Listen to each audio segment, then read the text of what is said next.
आप कह लें पॉइंट ऑफ व्यू है ब्यूरोक्रेसी की तरफ, वो भी बहुत मुख्तलिफ है।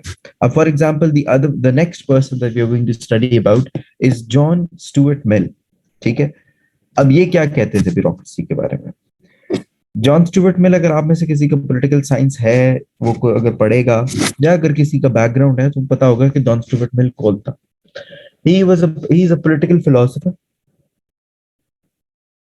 और इन्होंने ब्यूरोक्रेसी के ऊपर डायरेक्टली बात नहीं की हुई। He has talked about liberalism, he has talked about democracy in his theories. That is his major contribution. Mill was one of the main theorists of liberalism, but the point is कि उनकी theory of liberalism के अंदर the concept of bureaucracy is quite central. अब चूंकि he is a different person, so everybody has defined bureaucracy differently. According to John Stuart Mill, the bureaucracy is known or was known by the government, by the professionals. ठीक है, and it somehow makes sense too. आज भी हम जो देखते हैं कि bureaucracy भी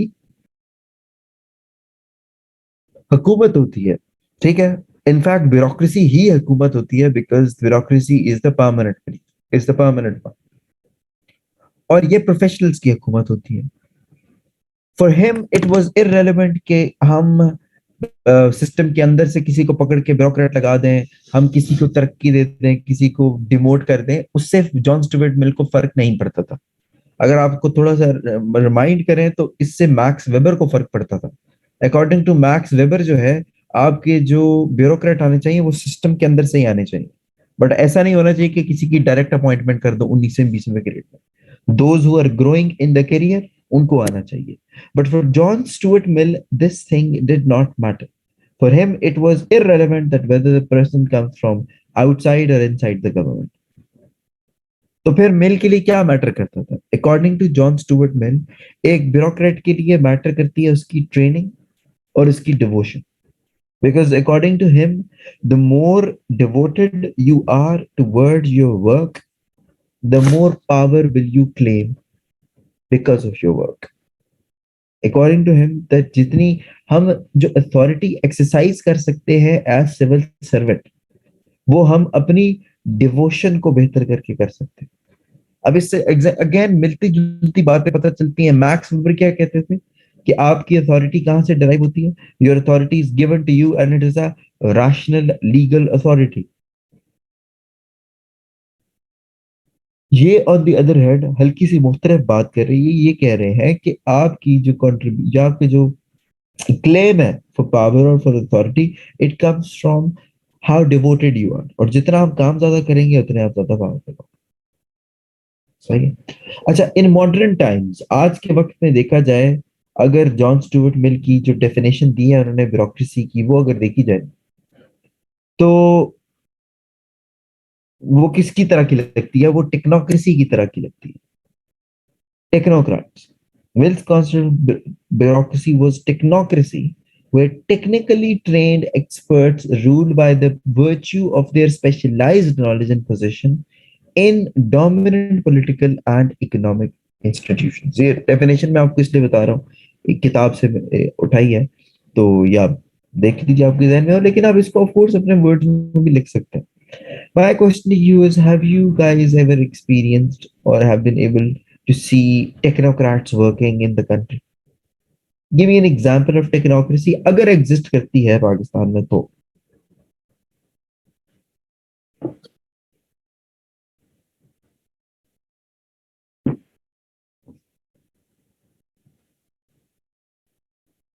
क्या मिसाल होगी टेक्नोक्रेसी की पाकिस्तान में इस टाइम?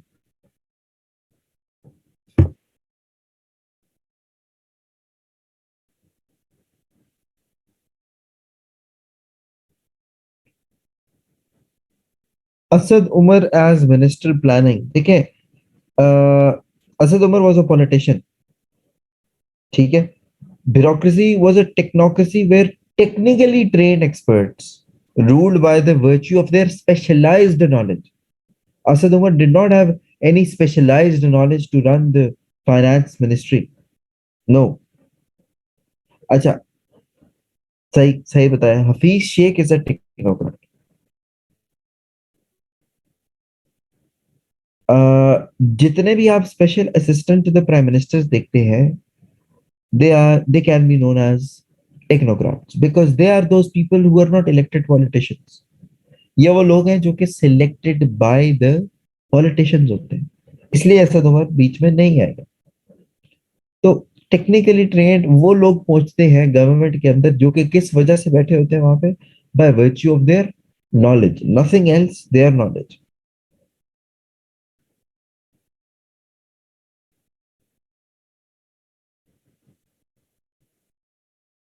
क्लियर?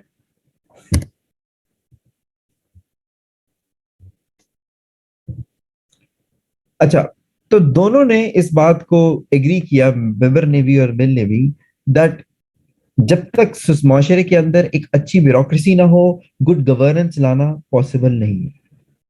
ठीक है, क्योंकि ब्यूरोक्रेसी ही वो एलिमेंट होता है हमारी गवर्नेंस का जो कि प्रमोट करता है, बल्कि इंश्योर करता है मेरिटोक्रेसी। अगर हमारे माशरे में मेरिटोक्रेसी ब्यूरोक्रेसी ने प्रमोट नहीं की तो कौन करेगा फिर? वो तो कोई भी नहीं करेगा, इम्प्लीमेंटेशन तो इन्होंने करनी। तो मेरिटोक्रेसी की प्रमोशन, एफिशिएंसी और इफेक्टिवनेस लेके आना काम के अंदर, ये सब ब्यूरोक्रेसी करती है। तो ये, तो yes it is true that आपके माशरे में तरक्की, गुड गवर्नेंस पॉसिबल नहीं है जब तक आपकी ब्यूरोक्रेसी में कॉन्फिडेंस नहीं है। लेकिन यहाँ पे एक प्रॉब्लम स्टार्ट होती है, यहाँ पे जो एक ट्विस्ट है उनकी थ्योरी के अंदर वो ये कि जहां जॉन स्टुअर्ट मिल ब्यूरोक्रेसी के बारे में इतनी बात कर रहे हैं, ओपनली इसके ऊपर डिस्कस कर रहे हैं, वहीं पे जॉन स्टुअर्ट मिल के लिए bureaucracy is a serious challenge to the liberal democracy. मैंने अभी आपको क्या बताया था कि जॉन स्टुअर्ट मिल ने बेसिकली किस चीज की थ्योरी के ऊपर काम किया, मैं क्या बताया था अभी मैंने आपको?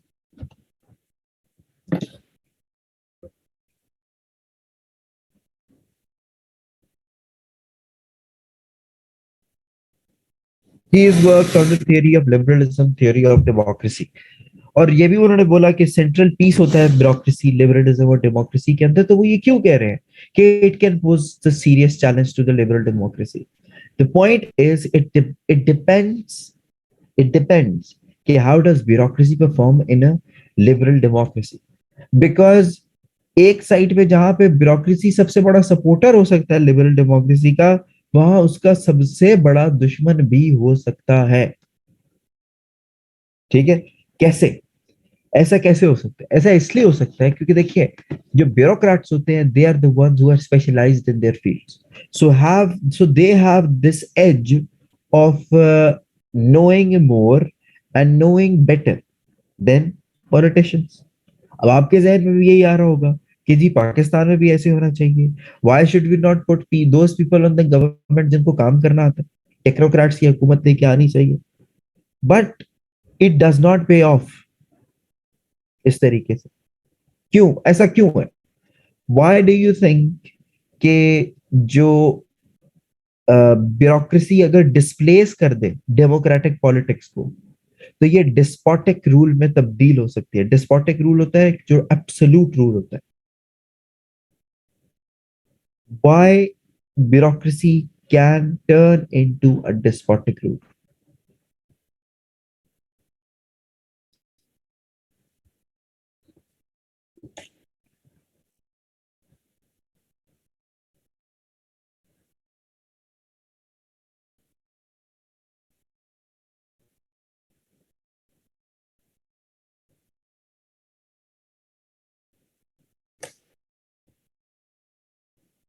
How is it possible कि ब्यूरोक्रेसी जो है वो डेमोक्रेसी को डिस्प्लेस कर सकी? ऐसा हो सकता है क्या? और ऐसा क्या कभी हुआ है?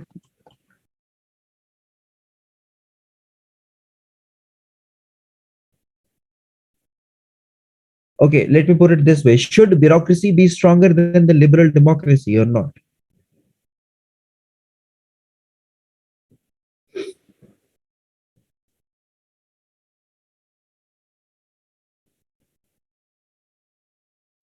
How is सही बताया आपने, but how is military dictatorship is an example? Can you elaborate just a little?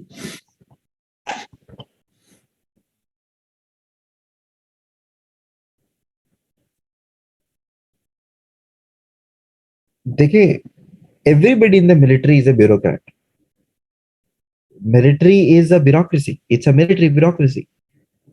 The point is कि ब्यूरोक्रेसी को अगर बहुत स्ट्रांग कर दें, लिबरल डेमोक्रेसी से ज्यादा स्ट्रांग कर दें, तो क्या होता है कि वो डेस्पोटिक रूल में तब्दील हो जाएगा, बिकॉज ब्यूरोक्रेसी किसी लोगों को आंसरेबल नहीं होती है.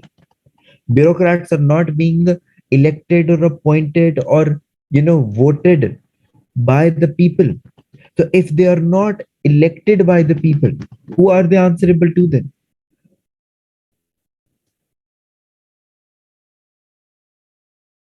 वो तो फिर किसी को जवाब दे ही नहीं होंगे. और अगर किसी को जवाब देने ही होंगे, जैसे एक पॉलिटिशियन जवाब दे होता है क्योंकि उसको पता होता है कि मैंने 5 साल बाद इसी एरिया में जाके वापस वोट मांगना, ठीक है, तो ही नोस कि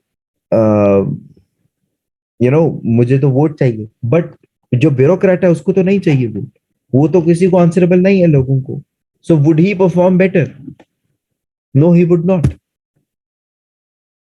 sir, such bureaucracy would be able to impose its own version of truth. यानी कि जब इस तरह की हमने हालात देखे हैं पाकिस्तान में, तो उसमें क्या होता है कि फिर जो डिक्टेटरशिप होती है या फिर जो डिस्पोटिक रूल होता है, वो अपना वर्जन लोगों के सामने पेश करता है.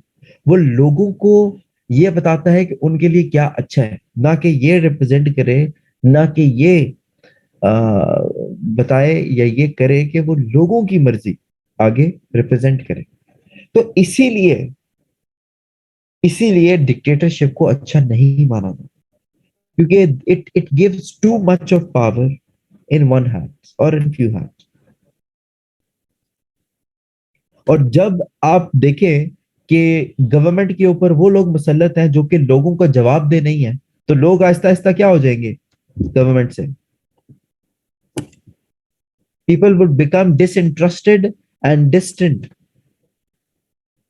and demotivated, discouraged. They would be like कि we are not being heard. एक लिबरल डेमोक्रेसी के अंदर सबसे जरूरी एलिमेंट क्या होता है? Even good governance, participation. But you kill the participation जब आप इस तरह के हालात पैदा होते हैं. तो इसका आप कह लें कि खदशा जाहिर किया जॉन स्टुअर्ट मिल ने कहा कि बेशक ब्यूरोक्रेसी बहुत बेहतरीन होनी चाहिए, बहुत पावरफुल होनी चाहिए, बहुत स्ट्रांग होनी चाहिए, लेकिन अगर bureaucracy is stronger than the liberal democracy, then it is a recipe for disaster. यहां तक किसी को कुछ समझना ही हो तो पूछ लें.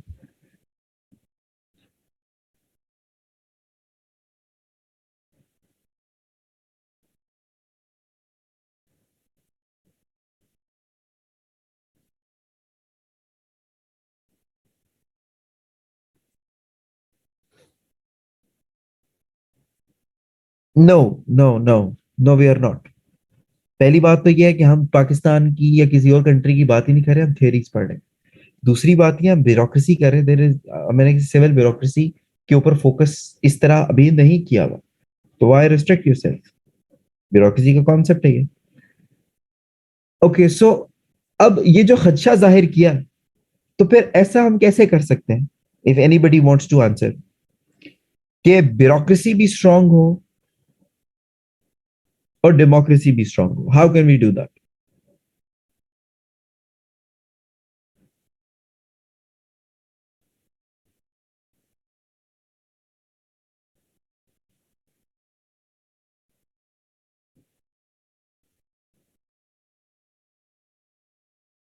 एनीवन? देखिए, ब्यूरोक्रेसी को कैसे स्ट्रांग किया जा सकता है? By putting them under the accountability of elected officials. अब वो कैसे हो सकता है? By ensuring the active participation of the citizens.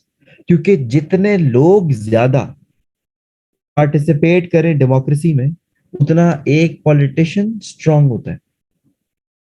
जैसे कि हमने डिस्कस किया था कि एक ब्यूरोक्रेट जो है अपनी पावर कहां से डिराइव करता है? एक ब्यूरोक्रेट अपनी पावर डिराइव करता है थ्रू हिज सीट.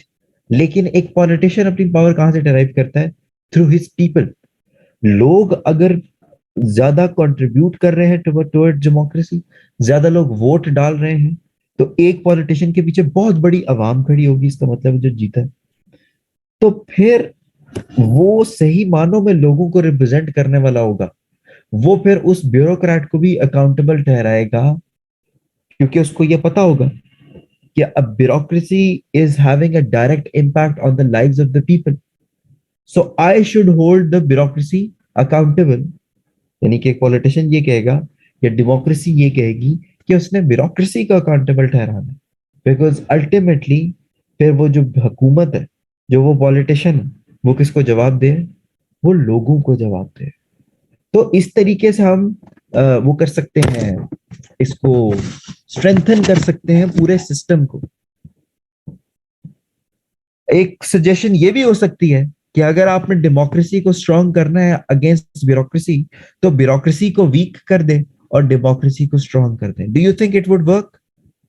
ब्यूरोक्रेसी को वीक करना।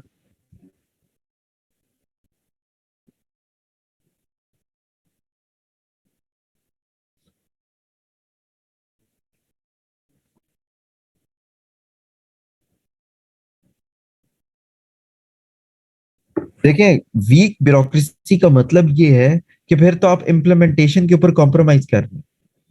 पाकिस्तान के अंदर प्रॉब्लम क्या है कि ब्यूरोक्रेसी को कमजोर किया गया है, इसलिए आज ये हालत है ब्यूरोक्रेसी की। So the solution proposed by Mill did not focus on putting strict controls on bureaucracy. यानी कि मिल्स ने ये नहीं कहा कि ब्यूरोक्रेसी के ऊपर strong control, strong check and balances लगाओ, लेकिन क्या करो कि आप ब्यूरोक्रेसी को बहुत ज्यादा स्ट्रॉन्ग करो, उसके मुकाबले में डेमोक्रेसी को उससे भी स्ट्रॉन्ग करो। और कैसे स्ट्रॉन्ग करो? लोगों की पार्टिसिपेशन को बढ़ा के। क्योंकि मिल्स को पता था कि अल्टीमेटली एक सोसाइटी के अंदर जो डिसीजन मेकर होता है, वो एक कौन होता है? वो एक आम आदमी ही होता है। तो जितना ज्यादा आप ब्यूरोक्रेसी को कंट्रोल करने के लिए उसके ऊपर रूल्स एंड रेगुलेशंस बनाओगे, कि डेमोक्रेट्स या डेमोक्रेसी ये सोचे कि हम रूल्स एंड रेगुलेशंस बनाते हैं और इससे ब्यूरोक्रेसी को कंट्रोल करेंगे, तो ब्यूरोक्रेसी इन इटसेल्फ मजीद कॉम्प्लेक्स होती जाएगी और आपके हाथ में नहीं आएगी। So, how can we maintain the balance between strong bureaucracy and strong democracy? If anybody wants to summarize, please.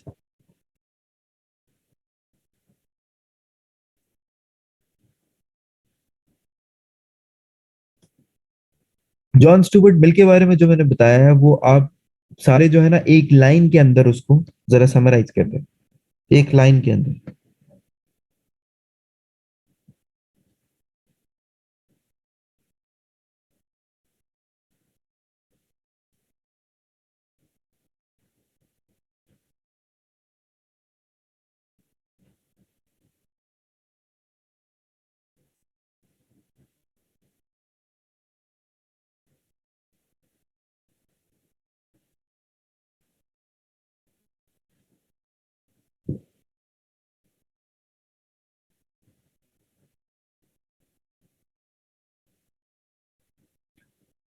देखिए, इसमें यह है कि आप to ensure that you have a strong bureaucracy, you need an accountable democracy. And how can you increase the importance or strength of democracy? By ensuring more participation.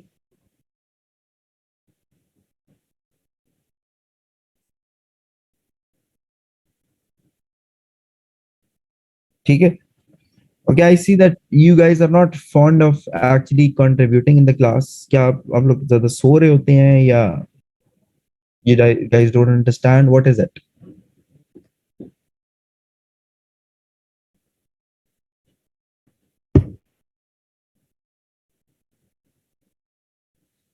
Anyways, it's up to you guys. Third जो हमारा theorist है जिसकी हम बात करेंगे,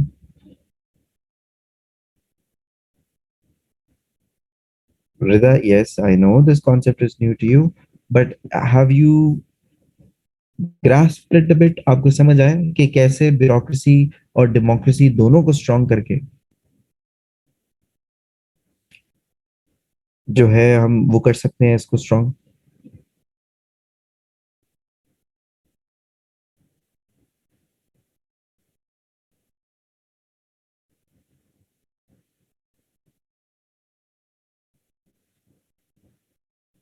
देखिए, weber के point से कंट्रास्ट ये बिल्कुल भी नहीं करता, जो आपके थर्ड पॉइंट की अगर आप बात कर रहे हैं। देखिए, वेबर ने तो ये वाला एलिमेंट नहीं इस तरह हाईलाइट किया था। यहाँ पे ये बात हो रही है कि strong bureaucracy need strong democracy.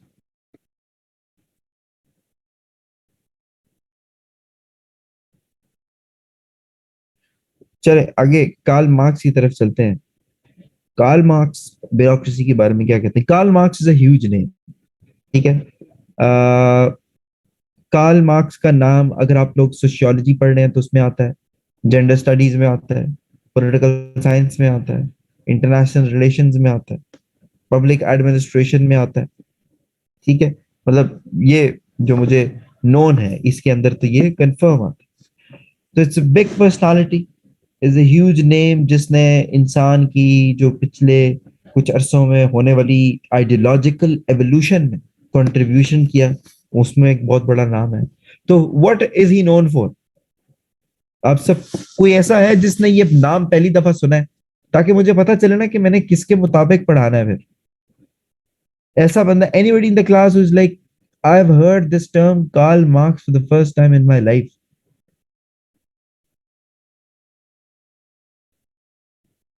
और क्या मैं अज्यूमिंग ऐसा कोई भी नहीं, ठीक है। तो उन्होंने भी ब्यूरोक्रेसी के बारे में अपना एक कॉन्सेप्ट दिया। कार्ल मार्क्स कहते हैं कि ब्यूरोक्रेसी एक बहुत पुराना प्रोफेशन है। ब्यूरोक्रेसी वो नहीं है जो कि मैक्स वेबर ने बना दी 1856 में और उसके बाद ब्यूरोक्रेसी बनी, उससे पहले भी ब्यूरोक्रेसी मौजूद थी। हाँ, मॉडर्न फॉर्म यही है, लेकिन उससे पहले भी मौजूद थी। तो कहाँ कहाँ हमें नजर आती है ब्यूरोक्रेसी? अब आप गौर से जरा सोचिएगा भी, आप कहेंगे कि यार वाकई ये भी तो ब्यूरोक्रेसी है। The early bureaucracy was considered to be religious clergy. पहले रिलीजन से इन्वॉल्व जो लोग थे, चाहे वो आपका प्रीस्ट था, चाहे वो आपका पोप था, चाहे वो उसके अंडर काम करने वाले लोग थे। तो don't you think that's also a bureaucracy? क्योंकि हमने ब्यूरोक्रेसी को डिफाइन किया था कि ऐसी ऑर्गेनाइजेशन जिसमें हायरार्की हो, जिसमें ये सारी चीजें मौजूद हो, तो वो तो नजर आती है। तो ये रिलीजन के अंदर ब्यूरोक्रेसी तो आज भी मौजूद है। Today, even today, the religious institutions or the religious departments in the society which are being dominated by the religious figures, that is also a bureaucracy। ठीक हो गया? अच्छा, इसी तरह स्टेट के अंदर भी हमें ब्यूरोक्रेसी नजर आई कि जब स्टेट्स बनना शुरू हुई, यानी कि जब रियासतें बनना शुरू हुई, जब रियासतों को इंडिपेंडेंस मिलना शुरू हुई, सो वो क्या करना शुरू किया कि they would need bureaucracy. Then देखिए, एक मुल्क को चलाने के लिए ब्यूरोक्रेसी की जरूरत होती है, उसके बगैर काम नहीं चल सकता। तो द पॉइंट इज कि जब हम स्टेट बनाते हैं, तो स्टेट में टैक्स, ये कौन डिसाइड करता है कि फला टैक्स लगाना है या फला टैक्स नहीं लगाना? Like who makes this decision कि कौन सा टैक्स जो है कलेक्ट करना है और कौन सा नहीं करना? It's the government which makes this decision. It should be the democratic government that makes this decision कि किसी भी तरीके के टैक्सेस को रेज करना है, किसी भी किस्म के फाइन कलेक्ट करने हैं, किसी भी किस्म के लॉज को इम्प्लीमेंट करना है। तो इस चीज का फैसला कौन करेगा? गवर्नमेंट करेगी। लेकिन इसको इम्प्लीमेंट कौन करेगा? Who is going to implement the decisions of the democratic governments?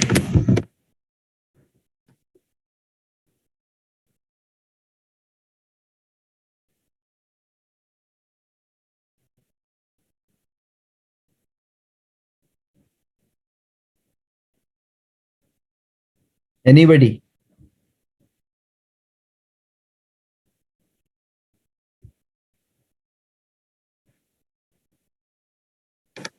Who is going to implement the decisions taken by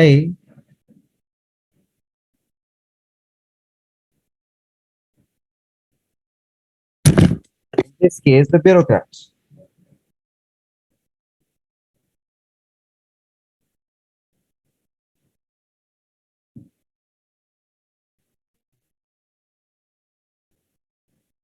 ठीक हो गया। अच्छा, इसी तरह तो हमें आपको डिफरेंट डिफरेंट एवेन्यूज बता रहा हूं कि कहाँ का ब्यूरोक्रेसी मौजूद है।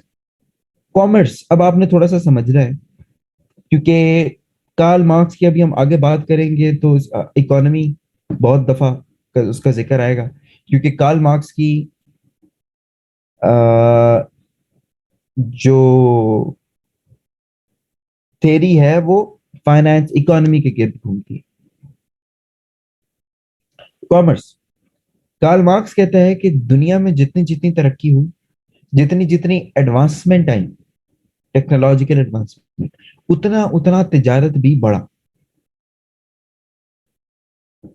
So the growth of trade and commerce resulted emergence of a new dimension of bureaucracy. ठीक है, तो देखिए, जितना जैसे जैसे वक्त बदलता है वैसे वैसे इंसान तरक्की करता है, वैसे वैसे इंसान के वसाइल में इजाफा होता है, वैसे वैसे इंसान के प्रॉब्लम्स में इजाफा होता है। अब आज से 300-400 साल पहले क्या कोई सोच सकता था कि इतना फ्रीक्वेंटली ट्रेड हुआ करेगा कंट्रीज के बीच में? नहीं सोच सकता था। तो जब एक नया फील्ड क्रिएट होता है तो ऑफ कोर्स एक नई full fledge form of bureaucracy भी क्रिएट होती है उसको कंट्रोल करने के लिए। सो कॉमर्स का जो एक डायमेंशन है, ट्रेड का जो एक डायमेंशन है, इकोनॉमी का जो एक डायमेंशन है, उससे भी ब्यूरोक्रेसी जुड़ी हुई है। अब आप अपने सर्विसेज के अंदर देख लें, आईआरएस का ग्रुप है, पाकिस्तान कस्टम्स का ग्रुप है, Pakistan audit and account service है, they all originate from this business and commercial activities between people within the country and outside the country. ये बात समझ आई है सारों को?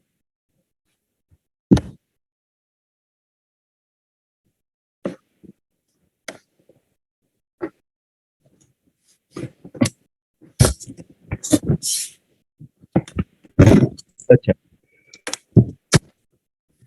बिल्कुल। तो फिर आप ये भी देखिए कि जब रेलवे इजाद हुई तो तभी रेलवे से रिलेटेड ब्यूरोक्रेसी को बनाया गया ना। ऐसा तो नहीं है कि रेलवे से पहले ब्यूरोक्रेसी थी रेलवे की, और कल जब रेलवे अगर खत्म हो जाए तो रेलवे की ब्यूरोक्रेसी भी नहीं चाहिए फिर। ठीक हो गया। इसी तरह टेक्नोलॉजी, ये अब ये एक नया फीचर है according to Karl Marx. Karl Marx कहते हैं कि जितनी जितनी टेक्नोलॉजिकल एडवांसमेंट हो रही है उसका इम्पैक्ट हमारी इंडस्ट्रीज के ऊपर भी पड़ रहा है। क्योंकि इंडस्ट्रीज के ऊपर क्या इफेक्ट पड़ रहा है? इंडस्ट्रीज के ऊपर ये इफेक्ट पड़ रहा है कि इंडस्ट्रीज ज्यादा एफिशिएंट हो गई है, इंडस्ट्रीज की प्रोडक्शन बढ़ गई है। ठीक है, तो प्रोडक्शन बढ़ गई यानी कि हम क्या कहते हैं कि पहले जमानों में चीजें बना करती थी बड़ी कम तादाद में टेक्नोलॉजिकल एडवांसमेंट की कमी की वजह से, लेकिन आज मैस प्रोडक्शन होती है चीजों की। तो इस कॉन्टेक्स्ट के अंदर हमें जो हमारी फैक्ट्रीज, जो हमारे ऑफिसेज हैं, वहां पर भी हमें ब्यूरोक्रेसी चाहिए होती है। तो मुझे को बता सकते हैं कि एक इस तरह की फैक्ट्री सेटिंग के अंदर जिसकी कार्ल मार्क्स ने बात की, कि कार्ल मार्क्स का कॉन्सेप्ट है ये कि टेक्नोलॉजिकल एडवांसमेंट की वजह से ब्यूरोक्रेसी की रिक्वायरमेंट फैक्ट्रीज के अंदर भी हो गई। तो फैक्ट्रीज के अंदर उनका क्या काम होता होगा?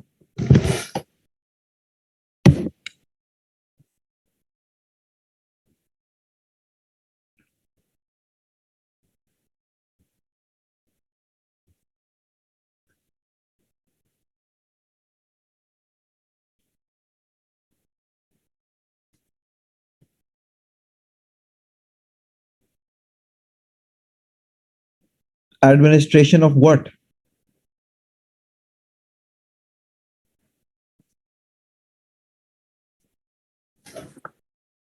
देखें, वो लोगों के ऊपर चेक रख सकते हैं, because according to Karl Marx, mass production के अंदर फिर सबसे जरूरी चीज क्या रह जाती है कंट्रोल करना? किन लोगों को? जो वर्कर होता है, जो आम वर्कर होता है। और उस आम वर्कर को कंट्रोल करने के लिए जो मालिकान होते हैं फैक्ट्रीज के, वो एक होल्ड रखें ताकि वर्कर्स के ऊपर वो एक स्ट्रांग एडमिनिस्ट्रेटर रखते हैं जो कि लोगों को एडमिनिस्टर करे, जो कि वर्कर्स को इन लाइन रखे। और ये कॉन्सेप्ट है कार्ल मार्क्स का। अबाउट ब्यूरोक्रेसी, ये उनकी सोच है अबाउट ब्यूरोक्रेसी। वो अच्छा नहीं सोचते थे ब्यूरोक्रेसी के बारे में। ठीक है। So according to Karl Marx अगर हम देखें तो कार्ल मार्क्स के मुताबिक जो ब्यूरोक्रेसी है, और ये सच बात है, ब्यूरोक्रेसी खुद कोई नई वेल्थ क्रिएट नहीं करती। अब आप मुझे बताइए, ये जितनी भी ये बनी हुई है ब्यूरोक्रेसी पाकिस्तान के अंदर, is it creating any wealth? Is any of the group creating any product, making any product, bringing a new idea which we can sell and make profit out of it? क्या bureaucracy का ये काम है? नहीं है। तो bureaucracy तो फिर एक बजाय इसके कि वो नई वेल्थ क्रिएट नहीं करती, बल्कि वो ऑलरेडी मौजूद जो हालात और वाकयात है या जो सिस्टम्स है, चाहे वो प्रोडक्शन से रिलेटेड हो, चाहे वो डिस्ट्रीब्यूशन से रिलेटेड हो, चाहे वो कंजम्पशन से रिलेटेड हो, ये उसको कोऑर्डिनेट करके कंट्रोल करते हैं ताकि उसको इम्प्लीमेंट किया जा सके। तो फिर ब्यूरोक्रेसी जो है, चले, अब my question to you is कि फिर ब्यूरोक्रेसी इनकम कैसे जनरेट करती है? How does bureaucracy it increases or you know creates its income for that matter?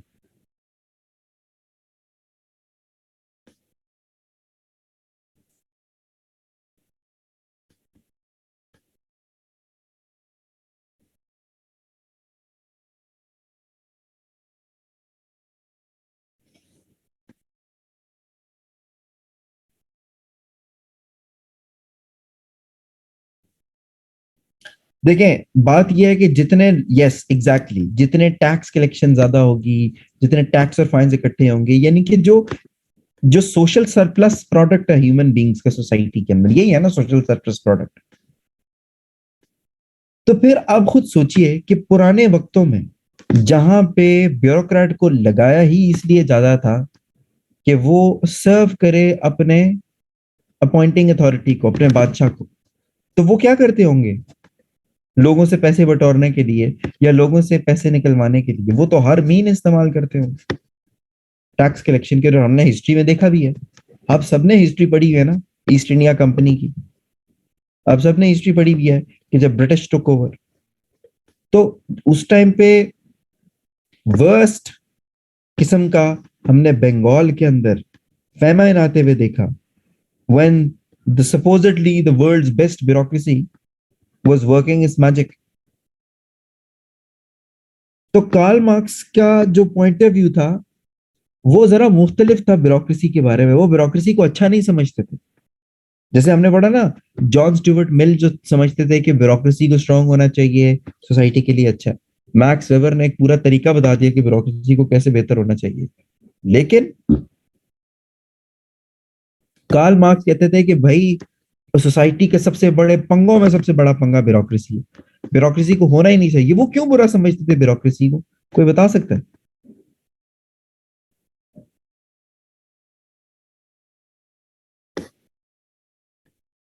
Why did you think bureaucracy was that bad?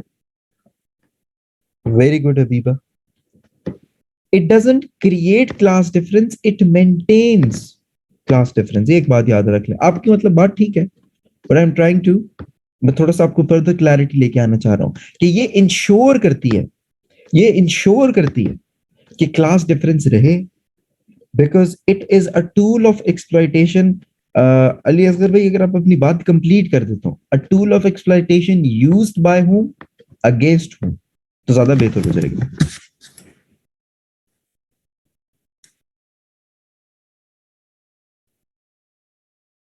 Bye the ruler towards the people, towards the exploited class. तो वो कहते थे कि अगर हमने मुआशरे से ये एक्सप्लॉइटेशन खत्म करनी है, क्लास डिफरेंस खत्म करना है, क्लास पॉलिटिक्स खत्म करनी है, क्लास सोसाइटी खत्म करनी है, तो हमें किसको खत्म करना पड़ेगा? ब्यूरोक्रेसी को खत्म करना पड़ेगा। ये ऑलरेडी एक बर्डन है, एक कॉस्ट है हमारी सोसाइटी के अंदर, खुद कुछ नहीं करती, ये तो पैसे बटोरती है और इसको खुला हाथ मिला हुआ है। ये उस टाइम की बातें हो रही हैं, वो अपने वक्त की ब्यूरोक्रेसी की बात कर रहे थे, तो ये तो प्रॉब्लम है।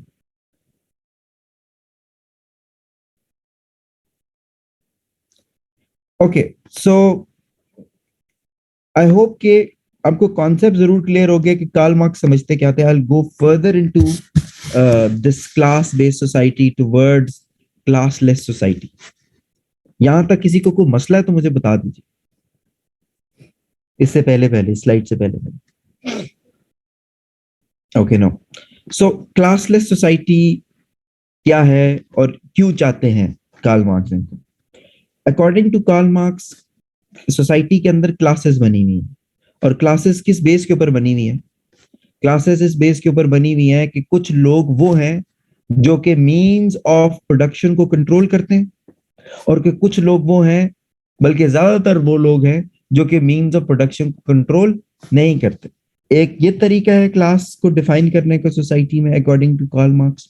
इसी तरह ये भी है कि कुछ लोग वो हैं जो कि ओनर क्लास है, और ज्यादातर लोग वो हैं जो कि वर्किंग क्लास है।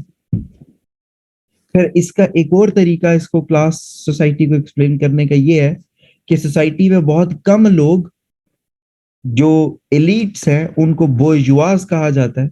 जैसे कि ये अब्दुल रहमान ने अपना इसके ऊपर लिखा, ठीक लिखा उन्होंने, कि बोर्जुआज जो होते हैं, जो एलिट्स होते हैं, ये एक्चुअली वर्ड इस्तेमाल किया गया अगेंस्ट प्रोलेटेरिएट्स। प्रोलेटेरिएट्स कौन लोग होते हैं? जो कि वर्किंग क्लास होती है।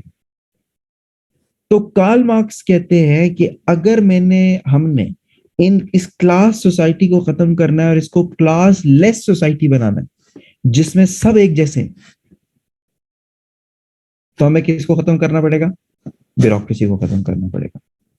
अकॉर्डिंग टू कार्ल मार्क्स, ये जो कैपिटलिज्म है, capitalism, I hope everybody understands what capitalism is, but of course I can't go into the detail of it, but capitalism is an economic principle in which it says that the free market economy होनी चाहिए, जिसमें ये कहा जाता है कि private ownership होनी चाहिए।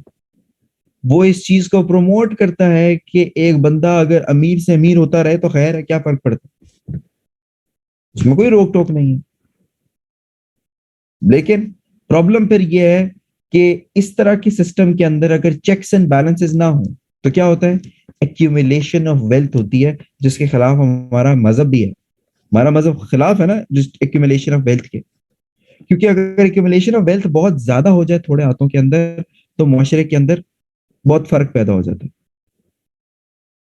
तो कार्ल मार्क्स कह रहे थे, ये मैं आपको पॉइंट्स में इसलिए जरा आसानी से समझा रहा हूं ताकि आपको एक कहानी के तौर पे आप समझ भी जाए। And trust me, if you understand what I am telling you right now, whether you studied in IR, in political science, in GBP, in public ad, anywhere, it's the same thing. In sociology, in public ad, सब में same है। तो according to Karl marks जो है, ये जो history में इतने बड़े बड़े चेंजेस आए हैं, हिस्ट्री में देखे ना, पहले क्या था कि पहले एक ऐसी सोसाइटी हुआ करती थी जिसको हम एग्रीकल्चरल या हॉर्टिकल्चर सोसाइटी कहते थे। फिर एग्रीकल्चरल सोसाइटी आई, फिर इंडस्ट्रियल सोसाइटी आई। तो ये जो चेंजेस आए हैं, ये कैसे आए हैं, कभी आप लोगों ने सोचा? पुराने वक्तों में स्लेव ओनर्स सोसाइटी मौजूद थी, राइट? अब स्लेव्स जो थे वो कौन थे? वो थे उस टाइम के प्रोलेटेरिएट्स, और ओनर्स कौन थे? बोर्जुआज थे। ठीक है, जो ओनर्स थे वो थे जिनके पास मीन्स ऑफ प्रोडक्शन थे, और जो स्लेव्स थे उनके पास नहीं थे। तो फिर कैसे तब्दीली आई कि स्लेव सोसाइटी से एग्रीकल्चरल सोसाइटी बनी? क्योंकि जो मेजॉरिटी लोग हैं, यानी कि जो मेजॉरिटी की क्लास है, जो कि स्लेव क्लास थी, उसने अपने ओनर के खिलाफ खड़े हुए रेवोल्यूशनाइज किया अपने आप को। ठीक हो गया। फिर इसी तरह एग्रीकल्चरल सोसाइटी में फिर क्लासेस बनी। कुछ जमीन के मालिकान थे, कुछ जमीन पे काम करने वाले थे। उन किसानों ने अपने बादशाहों के खिलाफ, अपने ओनर के खिलाफ एहतजाज किया, रेवोल्यूशनाइज किया। वक्त के साथ साथ चीजें बदली। फिर शुरू हुई इंडस्ट्रियल सोसाइटी। कार्ल मार्क्स के टाइम पे ये बेस चल रहा था। अब तो खैर पोस्ट इंडस्ट्रियलिस्ट सोसाइटी है, लेकिन उस टाइम पे इंडस्ट्रियलिस्ट जो सोसाइटी थी, उसमें उसने कहा कि जो वर्किंग और ओनर क्लास है, इसमें वर्किंग क्लास ज्यादा है, ओनर क्लास कम है। लेकिन ओनर क्लास ने वर्किंग क्लास को कंट्रोल करने के लिए ब्यूरोक्रेसी जो है वो बनाई हुई है। तो वो ये कहा करते थे कि कैपिटलिस्ट सोसाइटी के अंदर, इन अ कैपिटलिस्टिक सोसाइटी, एक वर्कर जो होता है वो हमेशा क्या हो रहा होता है, एक्सप्लॉयट हो रहा होता है। ठीक है, he is already being, always being exploited. Can anybody tell me why was he saying कि वर्कर एक्सप्लॉइट होता है एक एक उस तरह के सिस्टम के अंदर? वो इसलिए क्योंकि देखिए एक वर्कर है, आपको एक इंडस्ट्री वाले ने हायर किया हुआ है और वो आपको चले 2 लाख रुपया भी दे देता महीने, but that 2 lakh rupees is not your, आप कह लें कि आपका उसमें हिस्सा नहीं है प्रॉफिट में, कि आपने काम अच्छा किया है या बुरा किया। हो सकता है वो आपको 2 लाख रुपए दे के आपसे जो उसने 2 लाख का काम निकलवाया उससे वो 2 करोड़ रुपया कमा रहा हो। No, that is not fair. According to Karl Marx that is not fair कि एक वर्कर सिर्फ इसलिए पैसे प्रॉफिट ज्यादा बटोर लेता है क्योंकि उसके पास इन्वेस्टमेंट के पैसे थे।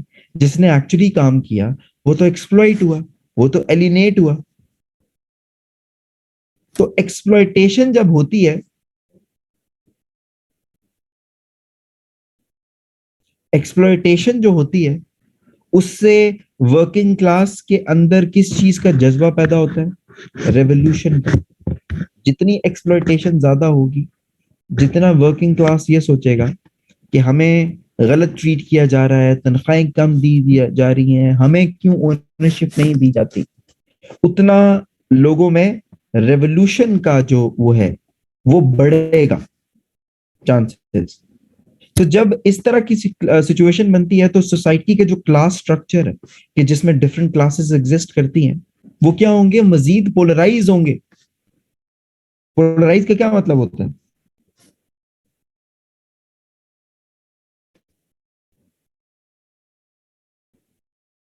पोलराइज का मतलब ये है कि मजीद उसके अंदर नफरत पैदा होगी, वो एलिनेट होंगे एक दूसरे से, वो आपस में मजीद डिवाइड होंगे।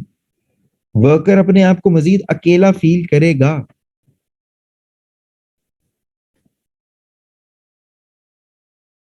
ठीक हो गया? So, in all class society, the society is a coercive instrument in the of the owning class. तो होता क्या है कि जब इस तरह की सिचुएशन पैदा होती है जिसमें वर्किंग क्लास अपने आप को एक्सप्लॉइटेड फील करती है, अपने आप को डोमिनेटेड फील करती है, तो जो रूलिंग क्लास है, जो ओनर क्लास है, वो स्टेट के इंस्ट्रूमेंट्स को इस्तेमाल करती है कोअर्सिव तरीके से ताकि उसकी ओनरशिप बरकरार रहे। और स्टेट का कौन सा इंस्ट्रूमेंट इस्तेमाल होता है उन लोगों को कंट्रोल करने के लिए?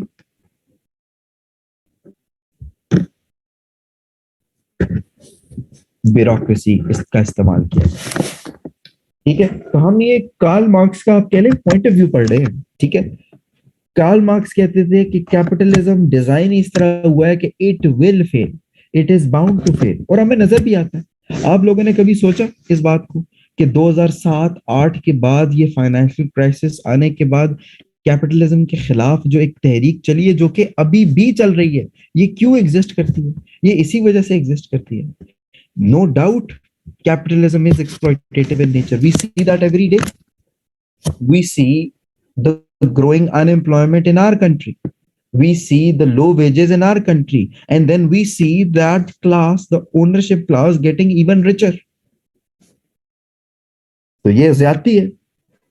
कोविड-19 के अंदर पूरी दुनिया का दिवालिया निकल गया, लेकिन जो बिलियनर्स थे वो अमीर मजीद अमीर हो गए क्योंकि सिस्टम इस तरह का डिजाइन है, उनको कोई नुकसान नहीं होता।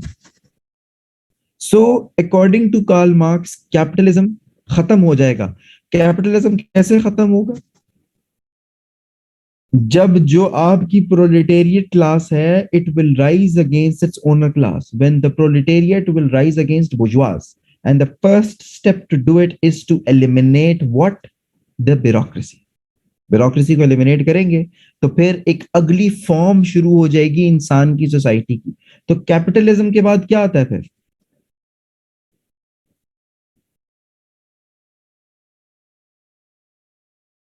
What comes after capitalism in the whole spectrum of ideologies?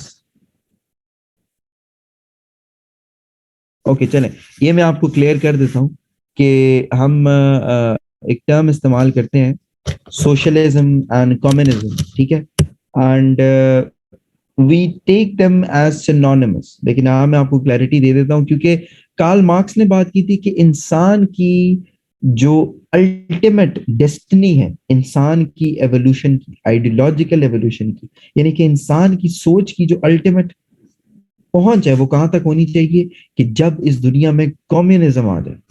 क्योंकि कम्युनिज्म जब आएगा तो क्या होगा कि वो है ही नहीं, there is nobody above और बिलो एनीबडी। बट कैपिटलिज्म से पहले सोशलिज्म आता है। सोशलिज्म में क्या होता है कि everything in the society is owned by home, a central government, ठीक है। सोशलिज्म में सेंट्रल गवर्नमेंट इन्वॉल्व होती है, और सेंट्रल गवर्नमेंट का काम क्या होता है कि वो लोगों के बीच में रिसोर्सेस को इक्वली डिस्ट्रीब्यूट करे। Nobody should be rich और पोअर देन एनीबडी। सबके पास एक ही तरह के पैसे, एक ही तरह की गाड़ियां, एक ही तरह के घर, एक ही तरह के रिसोर्सेस, एक ही तरह के एसेट्स होने चाहिए, ताकि सोसाइटी में हार्मनी रहे। आप इस बात पे करते हैं? Do you guys agree with it? Do you think this form of system would work in the world? Socialism के बाद जो अगला कदम है, जो उससे भी एक्सट्रीम है, वो है कम्युनिज्म, जिसमें वो कहते हैं कि जिसमें गवर्नमेंट ही नहीं होती। सोशलिज्म के बाद कम्युनिज्म जो होता है, उसमें कहते हैं कि गवर्नमेंट की जरूरत ही नहीं है, क्योंकि सबको पता है कि किसका क्या काम है। Everybody is living in harmony with each other, everybody is working, everybody owns everything. यानी कि पूरी की पूरी सोसाइटी मिलके पूरी की पूरी सोसाइटी ओन करती है। No, this idea is extremely attractive. ये एक बात याद रखिएगा, नो डाउट अबाउट इट, ये आइडिया बहुत अट्रैक्टिव है तो सही, कि इतनी इक्वालिटी हो कि गरीब में फर्क ही खत्म हो जाए, लेकिन it is unnatural, it is unnatural.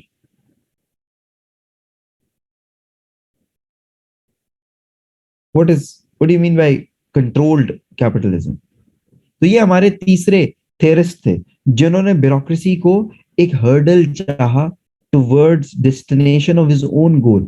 लेकिन what we can learn out of it, out of what he was right about, कि देयर इज नो डाउट कि bureaucracy is a tool of bourgeois against the proletariats. और ये तो हमने history में होते हुए देखा है। ब्रिटिश क्राउन ने इस्तेमाल किया ब्यूरोक्रेसी को लोगों के ऊपर। बंगाल के अंदर लोग मर रहे थे, the richest province of the subcontinent was dying, and it died. Bureaucracy didn't do anything.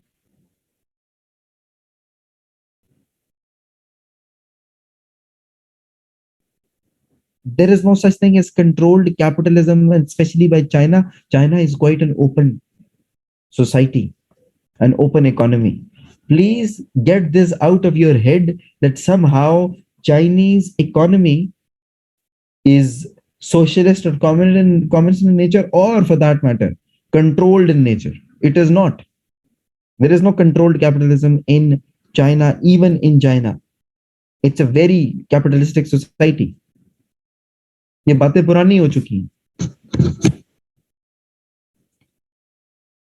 So, clear everybody on Karl Marx theory, on his point of view?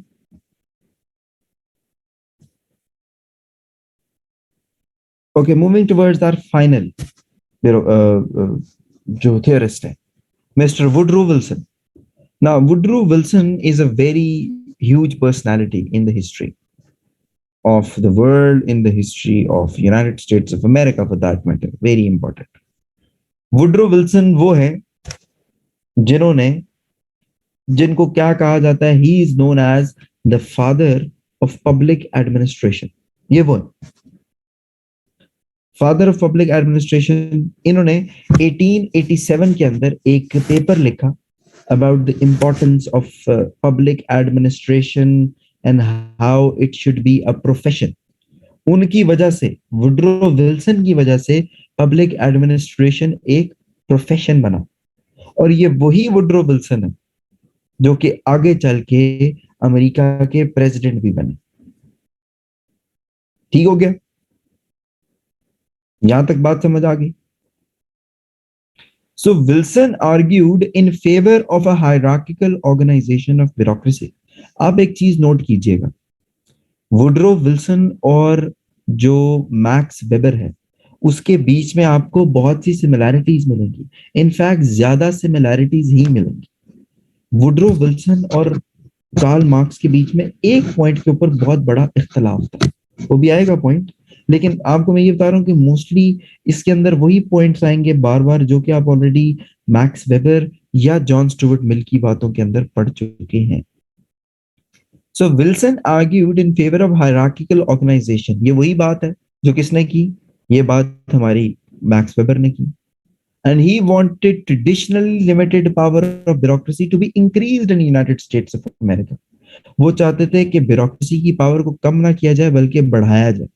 और किस थ्योरिस्ट ने ये बात की है कि ब्यूरोक्रेसी की पावर को बढ़ाया जाए?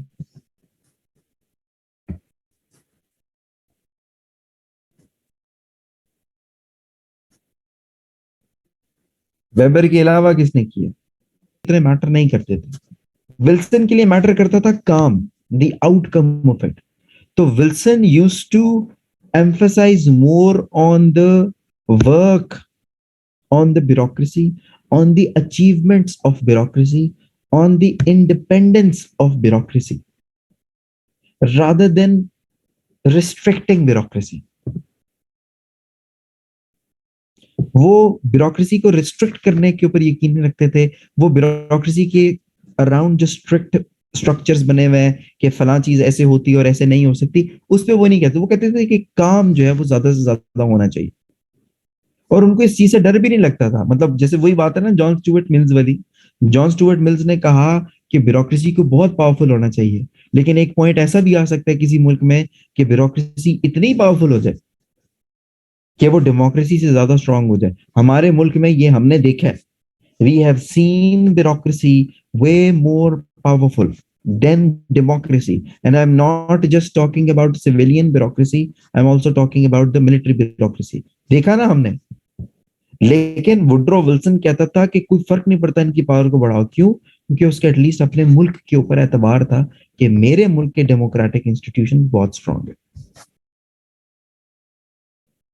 ठीक है, और मेरे मुल्क में अगर हम ब्यूरोक्रेसी को पावर को बढ़ाएंगे तो वो मजीद बेहतर होगा सब कुछ। So his concept of bureaucracy was not that different from that of Weber's concept of bureaucracy. Then where comes the difference? फिर डिफरेंस कहाँ पे आ जाता है? दोनों डिफर करते हैं on the question of the dichotomy of policy administration.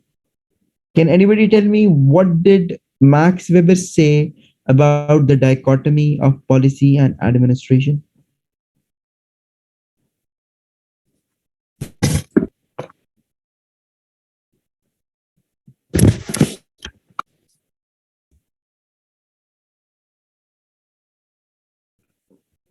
बताइए।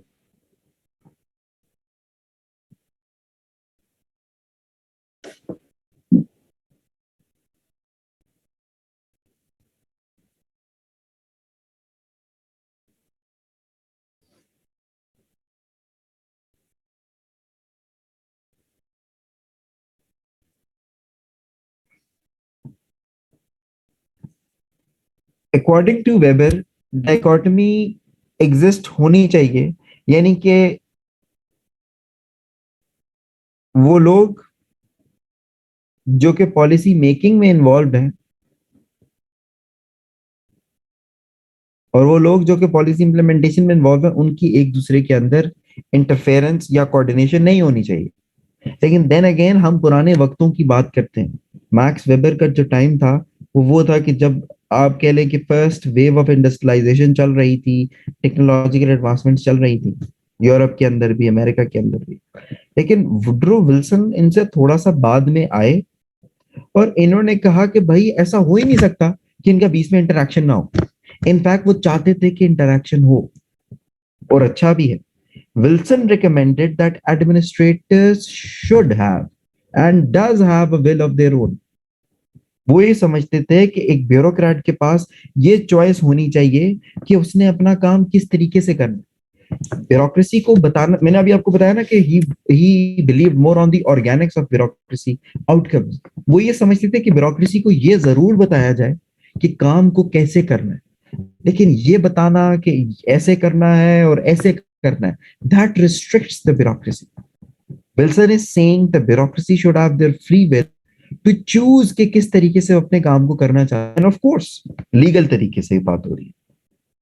सो they should not be the mere passive instrument. उनको पैसिव इंस्ट्रूमेंट नहीं बनना चाहिए पॉलिटिशियंस का, कि जो उनको बताया जाए वो इम्प्लीमेंट करते हैं। क्योंकि ब्यूरोक्रेसी की जो इनपुट होती है पॉलिसी मेकिंग में, वो सबसे जरूरी होती है। कोई बता सकता है कि वो सबसे जरूरी क्यों होती है?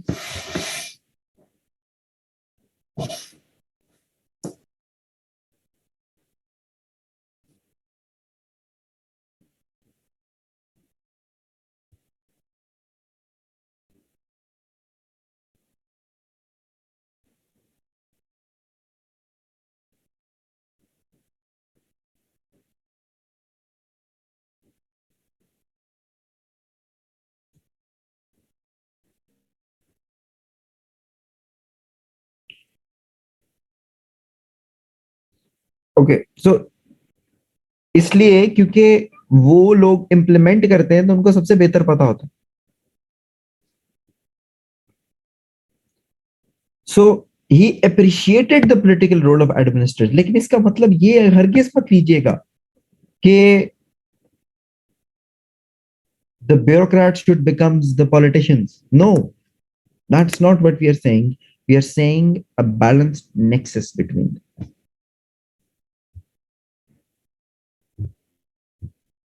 That's it about the four theorists of bureaucracy. एक दूसरे से मिलती जुलती इधर उधर की बातें।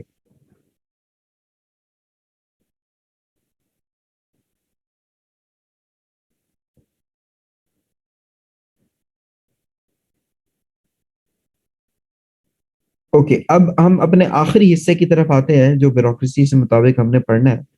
वो ये है कि पाकिस्तान के अंदर ब्यूरोक्रेसी ने क्या किरदार अदा किया, और ब्यूरोक्रेसी के जो पिछले कुछ अरसे में जो रिफॉर्म्स गुजरे हैं वो क्या गुजरे बड़े। देखिए, before I talk about this society of Pakistan, let me just tell you what is this society और इसमें ब्यूरोक्रेसी कैसे फिट इन होती है। यूजुअली हमने देखा है, अब अपनी सोसाइटी की बात करें, imagine your own society, imagine the society of Pakistan. Pakistan की सोसाइटी में मोर और लेस दो क्लासेस तो एग्जिस्ट करती हैं। एक वो जो ओनर क्लास है, एक वो जो कि वर्किंग क्लास है। ठीक है, यानी कि हमेशा जो ओनर क्लास है वो माइनॉरिटी में होती है, और जो वर्किंग क्लास है वो मेजोरिटी में होती है। अच्छा, बाय ओनर क्लास अब सिर्फ इसका मतलब ये नहीं होता,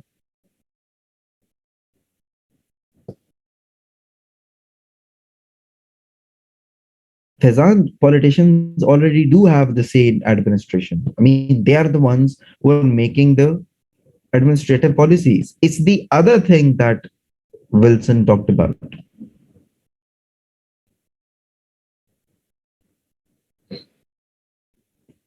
ओके, सो सोसाइटी में जो एलिट्स होते हैं, जिनको हम ओनर क्लास कहते हैं, जो एलिट्स कहलाए जाते हैं, वो सिर्फ वो नहीं होते जिनके पास पैसा होता है।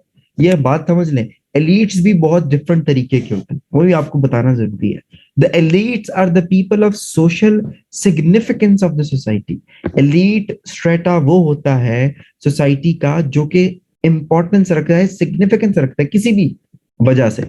अब उसकी सिग्निफिकेंस की वजह उसका पैसा भी हो सकता है, उसकी सिग्निफिकेंस की वजह उसकी पॉपुलैरिटी भी हो सकती है, उसकी सिग्निफिकेंस की वजह उसका, आप कह रहे हैं, पोजीशन इन द स्टेट भी हो सकती है। अब सोसाइटी में कौन है? ये वो लोग होते हैं जो कि ऑल स्फेयर्स ऑफ लाइफ के डिसीजन मेकिंग प्रोसेसेस को कंट्रोल करते हैं।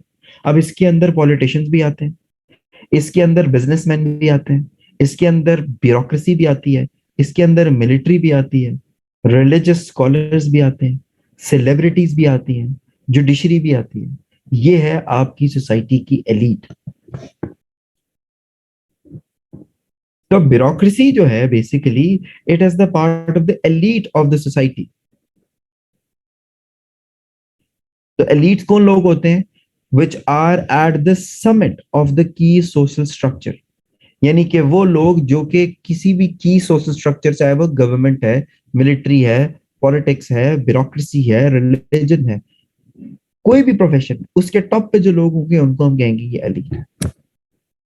और ये जो एलीट्स हैं, ये मैंने आप अब देखिए, अब आपने यकीनन इमेजिन कर लिया होगा, इनका आपस में एक कोऑर्डिनेशन होता है कि ये सब एक दूसरे को इन अ वे प्रोटेक्ट कर रहे होते हैं।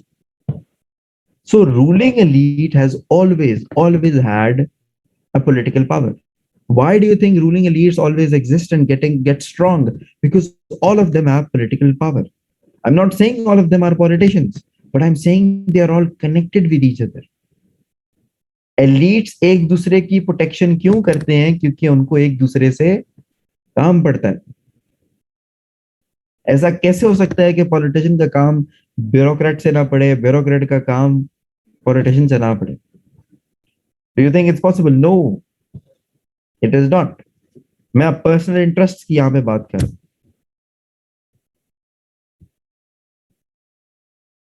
ठीक है?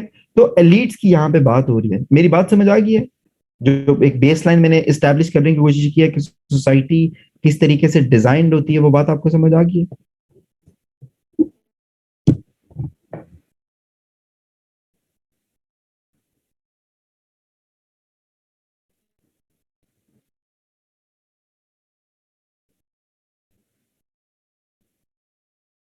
ओके, सो एलिट्स को भी ना हम फर्दर क्लासिफाई कर सकते हैं। एलीट को फर्दर क्लासिफाई करने का एक तरीका ये है कि हम कहें कि जी गवर्निंग एलीट और नॉन गवर्निंग एलीट। लेकिन ये भी, इससे भी बेहतर एक तरीका है कि आप ये कहें कि एलीट तीन किस्म के होते हैं: specialized elites, social elites, governing elite. Now what I want you guys to do is, as per your understanding, I want you guys to give me one example each of specialized elite, social elite, and governing elite.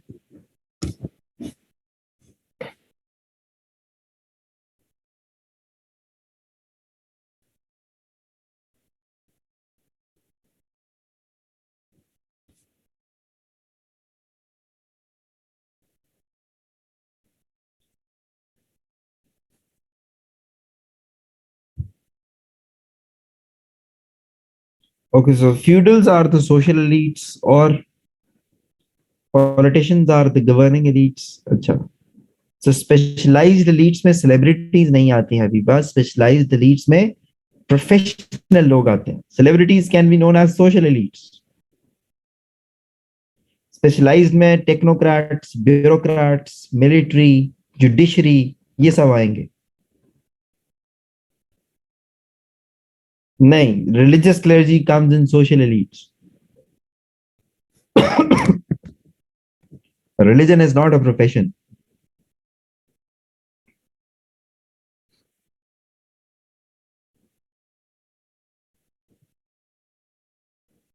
ठीक है, तो जो businessman है वो भी social elite होगा। तो basically ये एक और ये दुनिया के हर मुल्क में एग्जिस्ट करती है। दुनिया के हर मुल्क में स्पेशलाइज्ड एलीट भी है, सोशल एलीट भी है, गवर्निंग एलीट भी है। इस बात से किसी को कोई एतराज या वो कंफ्यूजन भी नहीं है। But my question to you is, does elites of every country behave in the same way as our elites behave? क्या ऐसा है कि दुनिया के जितने भी ममालिक हैं, एडवांस तरीन ममालिक भी हैं या गरीब तरीन ममालिक भी हैं, क्या जो एलीट्स है उनके ऊपर उसी तरह के इल्जाम है जैसे कि पाकिस्तान के अंदर है? ऐसा बिल्कुल नहीं। एलीट्स का हर पॉलिटिकल सिस्टम के अंदर role, behaviour, attitude, impact different रहा है। Elites' role pattern in developing systems are different from those of Western liberal democracies. Why do you think the elite's role in the developing society is different from that of the Western liberal democracies? ऐसा क्यों?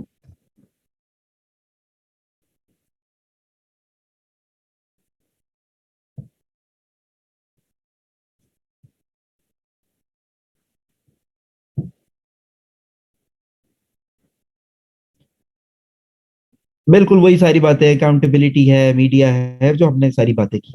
तो फिर अच्छा, अब मैं पाकिस्तान की तरफ आता हूँ कि पाकिस्तान के अंदर एलिट्स के ऊपर जो इल्जाम लगाए जाते हैं उसकी वजूहात क्या है।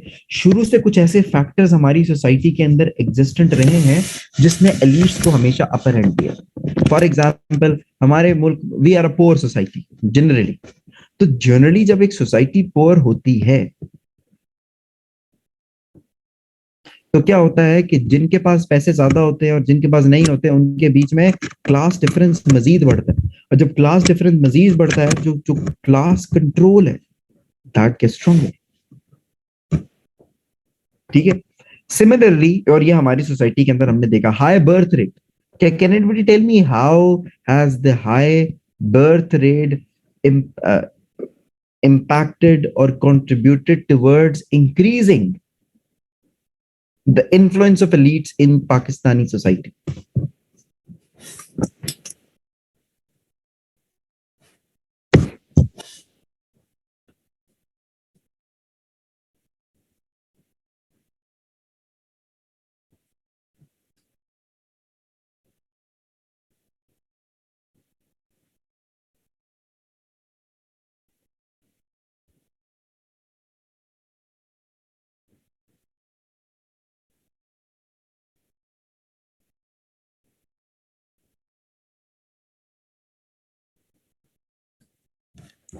हाई बर्थ रेट का मतलब ये है कि ज्यादा लोग हैं, और हमने हाई बर्थ रेट किन में देखा? ज्यादा गरीबों में ही ज्यादा है।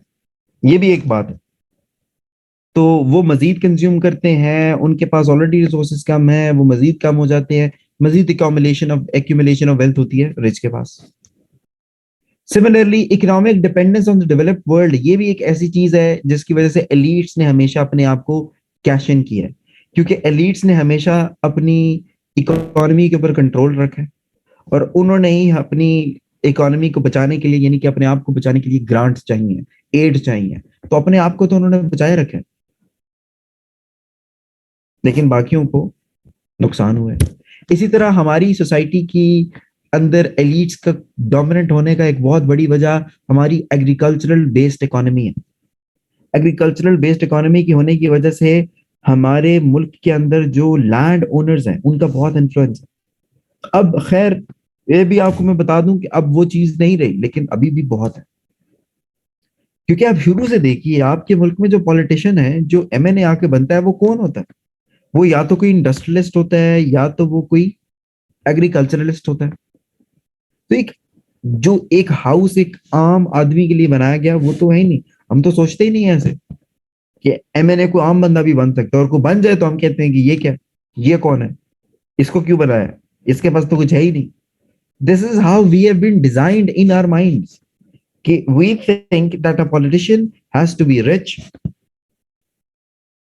आई don't know what would happen if he is rich. I mean, हम नहीं सोचते ये चीज को, ये हमारी बाइसनेस बन चुकी है।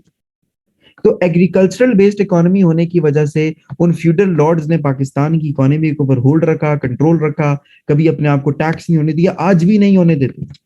आज भी agricultural sector of Pakistan, the water sector of Pakistan is highly under tax.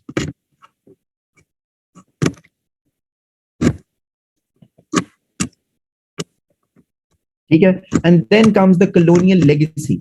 Colonial legacy ने भी एलीट्स के रोल को हमेशा बड़ा ही रखा है। कलोनियल लेगेसी क्या होती है? कलोनियल लेगेसी का मतलब यह है कि पाकिस्तान 1947 से पहले एक कॉलोनी था। किसकी कॉलोनी था? ब्रिटिश कॉलोनी था ना। ब्रिटिश जो थे, क्या वो पाकिस्तान के ऊपर, देखिए, ब्रिटिश जो थे वो रूल करते थे लोगों के ऊपर, वो लोगों को सर्व नहीं करते थे, वो लोगों को कंट्रोल करते थे। ये दोनों में फर्क है। British didn't serve the people of subcontinent, British controlled the people of subcontinent. तो ब्रिटिश ने कंट्रोल किस तरीके के थ्रू किया?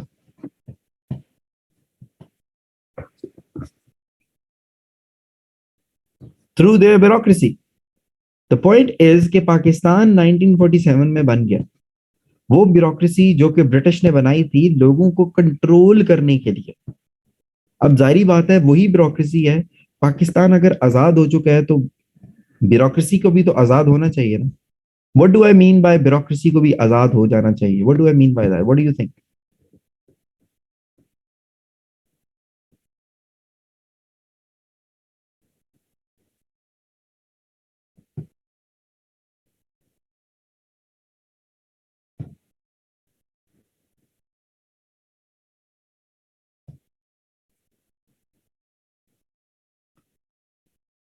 एग्जैक्टली लोगों को कंट्रोल या लोगों के ऊपर एक कंसोलिडेट करना अपने इन्फ्लुएंस को, इसकी वजह लोगों को फैसिलिटेट करे, लेकिन ऐसा नहीं हुआ।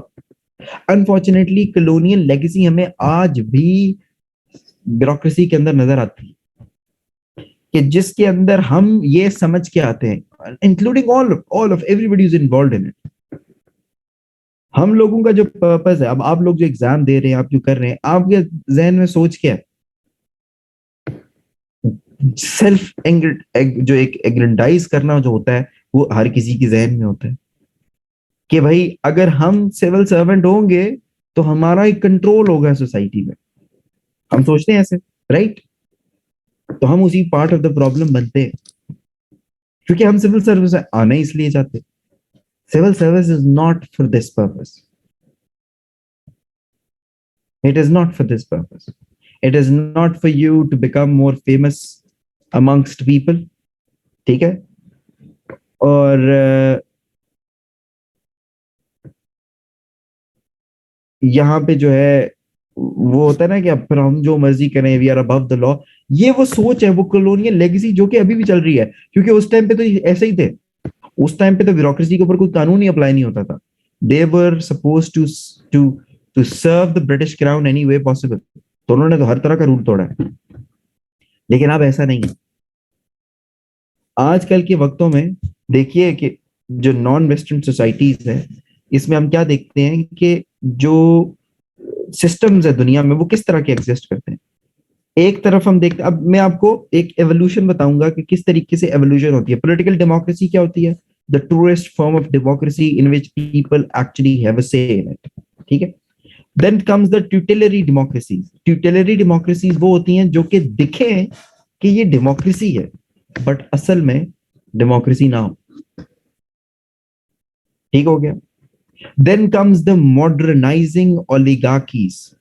मॉडर्नाइजिंग ओलिगार्कीज में आ जाता है द रूल ऑफ द, आप कह लें, टेक्नोक्रेसी। मॉडर्नाइजिंग ओलिगार्कीज की अगर मैं आपको कोई मिसाल दूं तो that would be South Korea, Singapore, ठीक है?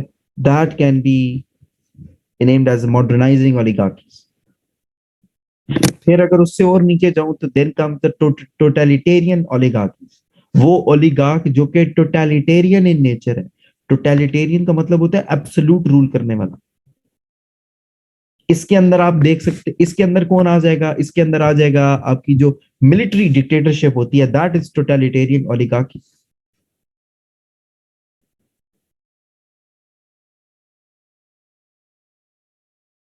ठीक है? अब it is up to you whether you call China a modernising oligarchy और totalitarian oligarchy.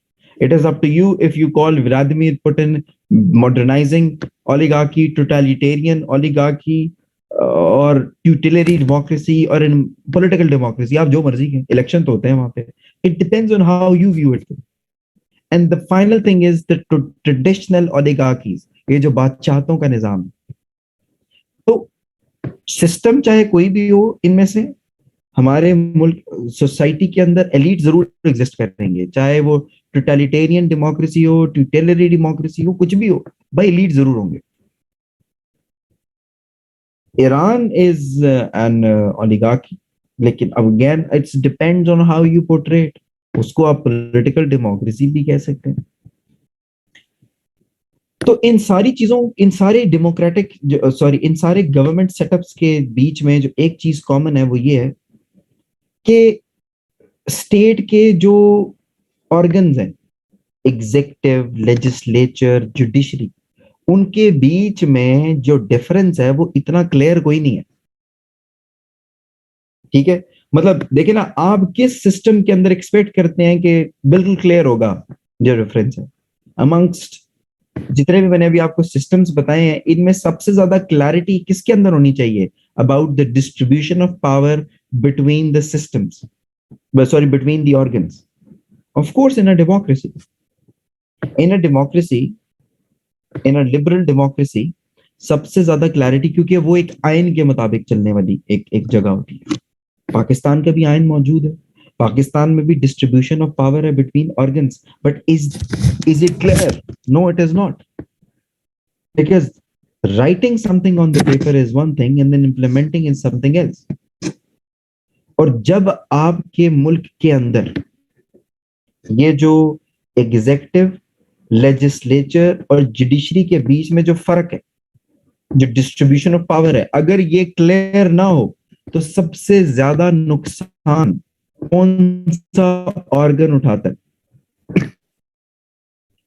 Who gets the most, who gets to feel the most, of the impact? No, it's the legislature. It's the legislature which gets impacted the most. क्योंकि उस legislature की space को shrink करना, अगर executive strong है और judiciary strong है, वो आसान हो जाता है। और यही हमने देखा अपने मुल्क के अंदर होते हुए। हमने जिस मुल्क को इनहेरिट किया, उस मुल्क में कुछ भी नहीं था, उस मुल्क में आइन नाम की चीज भी नहीं थी। ठीक है, तो जब आइन नहीं है, इसका मतलब है डिस्ट्रीब्यूशन ऑफ पावर नहीं। जिन कायदे आजम ने हमारे लिए बनाया मुल्क, वो आइन बनाते बनाते ही दुनिया से रुखसत हो गए। ठीक है, तो फिर एक, और हमने क्या इनहेरिट किया? What did we inherit? We inherit an extremely weak and baseless sort of political class. हमारी पॉलिटिकल क्लास की कोई बुनियाद नहीं थी पाकिस्तान में, ना उन लोगों की थी। लेकिन we inherited an extremely strong bureaucracy, we inherited fairly strong military, and we inherited judiciary which was at least established. तो इसमें सबसे कमजोर था वो पॉलिटिशियंस थे। तो क्या हुआ कि वेल प्लेड सिस्टम के अंदर वहां पे मार खा जाते हैं, लेकिन जो ट्रांजिशनल डेमोक्रेसी है, क्योंकि हमारी ट्रांजिशनल डेमोक्रेसी थी, the centre of power are usually found the outside the legislative system. Did we not see that from our own eyes? कि कायदे आजम के बाद लियाकत अली खान, लियाकत अली खान के बाद ख्वाजा नाजिमुद्दीन, ख्वाजा नाजिमुद्दीन से लेकर अयूब के आने तक, आपको क्या लगता है कि पाकिस्तान को किसने रूल किया? It was the civilian bureaucracy. Civilian bureaucracy. आप प्रेसिडेंट्स देख लें, आप प्राइम मिनिस्टर्स देख लें, ये कौन थे?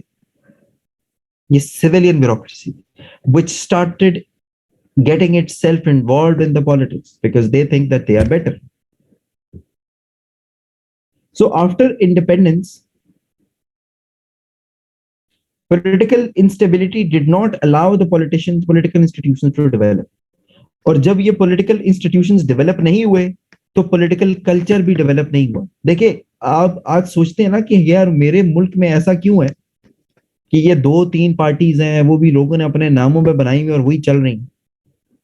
भाई, जो पॉलिटिकल पार्टीज की बुनियादें तो आप कह लें कि मुल्क से भी पुरानी होती हैं। आप अमेरिका की पॉलिटिकल पार्टीज देखें, वो कितनी पुरानी है, लेकिन यहाँ पे एक पॉलिटिकल कल्चर डेवलप ही नहीं होने दिया गया।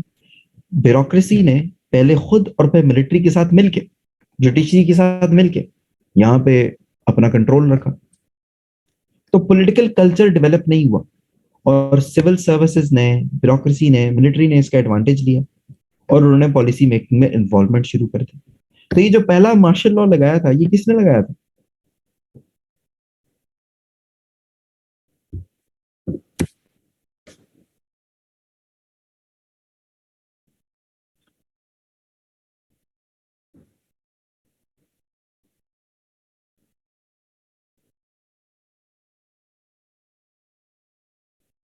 Okay, it was Sikandar Mirza who implemented the first martial law, not Ayub Khan. And Sikandar Mirza was not a military man, he was a civil servant.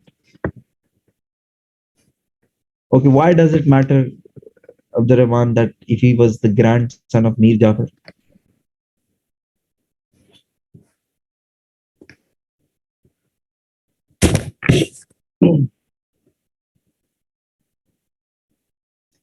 So हुआ क्या कि दो non political elite, civil ने और military ने,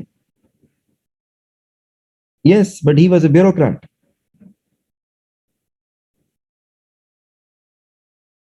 देखिए उस time की जो ब्यूरोक्रेसी है ना, उसको इससे कंपेयर मत कीजिए। पहली बात तो ये है कि मिलिट्री इन इटसेल्फ खुद एक ब्यूरोक्रेसी है, लेकिन उस टाइम पे ब्यूरोक्रेसी काफी मुख्तलिफ थी। अभी आपको बताऊंगा अभी कि कैसे मुख्तलिफ थी। सो क्या हुआ कि दो ऐसे नॉन पॉलिटिकल एलिट्स ने अपने आप को वो करना शुरू कर दिया, सेल्फ अपॉइंटेड गार्डियंस बन गए वो मुल्क के। और फिर क्या हुआ, हमने देखा कि 1951 से लेकर 1958 तक we saw successive dismissals and disintegration of political parties. हमने प्राइम मिनिस्टर्स को आते जाते देखा, प्रेसिडेंट्स को आते जाते देखा, असेंबलीज को टूटते हुए देखा, मुसलमानों के बीच में लड़ाइयां बढ़ती हुई देखी। ये वही टाइम था जब ईस्ट पाकिस्तान और वेस्ट पाकिस्तान के बीच में प्रॉब्लम्स अराइज हो रहे थे, लैंग्वेज के इशू बढ़ रहे थे, लैक ऑफ इकोनॉमिक रिप्रेजेंटेशन के इश्यूज बढ़ रहे थे, और रीजनल आइडेंटिटीज क्या हो रही थी, स्ट्रांग हो रही थी। रीजनल आइडेंटिटीज क्या होती हैं कि जी हम तो पंजाबी हैं, हम तो पठान हैं, हम तो बलोची हैं, हम तो सिंधी हैं, वो लोग तो बंगाली हैं, वो लोग तो कमी है। We have said that in our past. We have said that in our past. We should accept, admit our mistakes the way we treated the East Pakistan.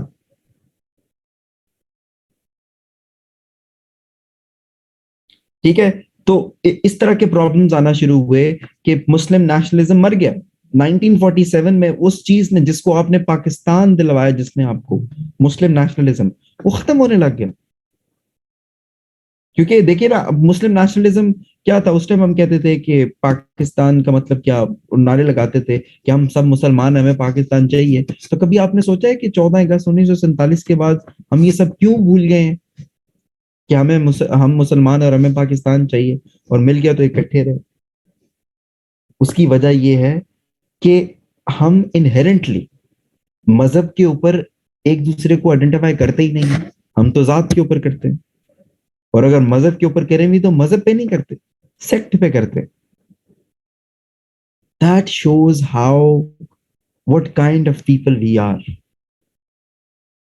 और एक तो मुल्क के अंदर ये चल रहा था कि ब्यूरोक्रेसी ने और मिलिट्री ने मिलके, आप कह लें कि तबाही फैलाई हुई थी।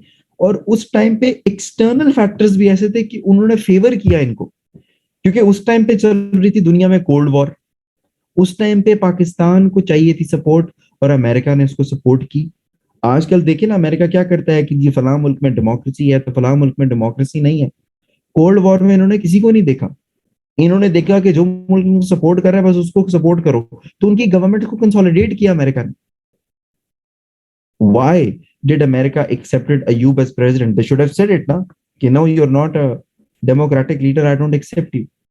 Make mayors in your country to conduct an election. No, but no, he did not. America did not, because that's what the hypocrisy of the superpowers is at sometimes. तो पाकिस्तान के अंदर जो आपने 1947 में उभरती हुई सर्विस देखी, civil service, it was a descendant of ICS, Indian civil service. ठीक है, और इंडियन सिविल सर्विस जो थी वो इंतहा के ट्रेंड ऑफिसर्स थे, और वो लोगों को सर्व करने के लिए, लोगों को ऊपर रूल करने के लिए बनाए गए थे। ठीक हो गया, ये मैं आपको थोड़ी सी हिस्ट्री, ताकि आपको पता चले कि हमारी ब्यूरोक्रेसी आई कहां से। तो अभी तक जो रोल अदा किया है अभी तक का ब्यूरोक्रेसी ने, वो समझ आया आपको? All the points that I have told you, everything, is it clear? Okay. तो हुआ ये कि जब पाकिस्तान बना, तो आप देखिए कि पाकिस्तान बना तो बड़े सगीर की जमीन का बंटवारा हुआ। हम कहते हैं ना पार्टीशन ऑफ सब कॉन्टिनेंट। तो पार्टीशन ऑफ सब कॉन्टिनेंट में सिर्फ जमीन की पार्टीशन नहीं हुई, पार्टीशन ऑफ सब कॉन्टिनेंट में मजहब की पार्टीशन की, कल्चर की पार्टीशन की, लैंड की पार्टीशन की, गवर्नमेंट्स की, पॉलिटिशियंस की पार्टीशन की, मिलिट्री की पार्टीशन की, मिलिट्री इक्विपमेंट्स की पार्टीशन की, और ब्यूरोक्रेसी की भी पार्टीशन की। सब कुछ तोड़ना पड़ा ना। तो आईसीएस को फिर तोड़ा गया, और उसका वो हिस्सा जो कि पाकिस्तान गया, उसका नाम रख दिया गया CSP, civil service of Pakistan. अब नहीं है ये civil service of Pakistan, now it is something else. अच्छा, ये जो सीएसपी थी ने इसने अपने आप को एग्जैक्ट कॉपी बनाया किसका? आईसीएस का, जहां से वो निकली थी। स्ट्रक्चरल पैटर्न्स भी वो, ट्रेडिशंस भी वो, नॉर्म्स भी वो, एटीट्यूड्स भी वो, तनख्वाहें भी वो, रैंक्स भी वो। ये जो आईसीएस के और ये जो सीएसपी के शुरू वाले ऑफिसर्स थे, they were more authoritarian in their tone, because that's how they were train to be. और इनको आउटसाइड इंटरफेरेंस पसंद नहीं थी, नो डाउट। ये बहुत पावरफुल लोग थे, पावरफुल एज इन कि ये बहुत लाइक लोग थे, और पावरफुल इसलिए थे क्योंकि इनकी जो जिम्मेदारियां थी वो इनको पावरफुल बनाती थी। लेकिन उस टाइम पे आईसीएस के ऊपर किसका चेक था? ब्रिटिश क्राउन का चेक जरूर था। लेकिन आप मुझे बताएं कि ऐसे लोग which were controlled by British crown, suddenly वो एक ऐसी इन्वायरमेंट पे आ जाते हैं जहां पे पॉलिटिकल सिस्टम कमजोर है, तो क्या वो मजीद स्ट्रांग होंगे या वीक हो जाएंगे?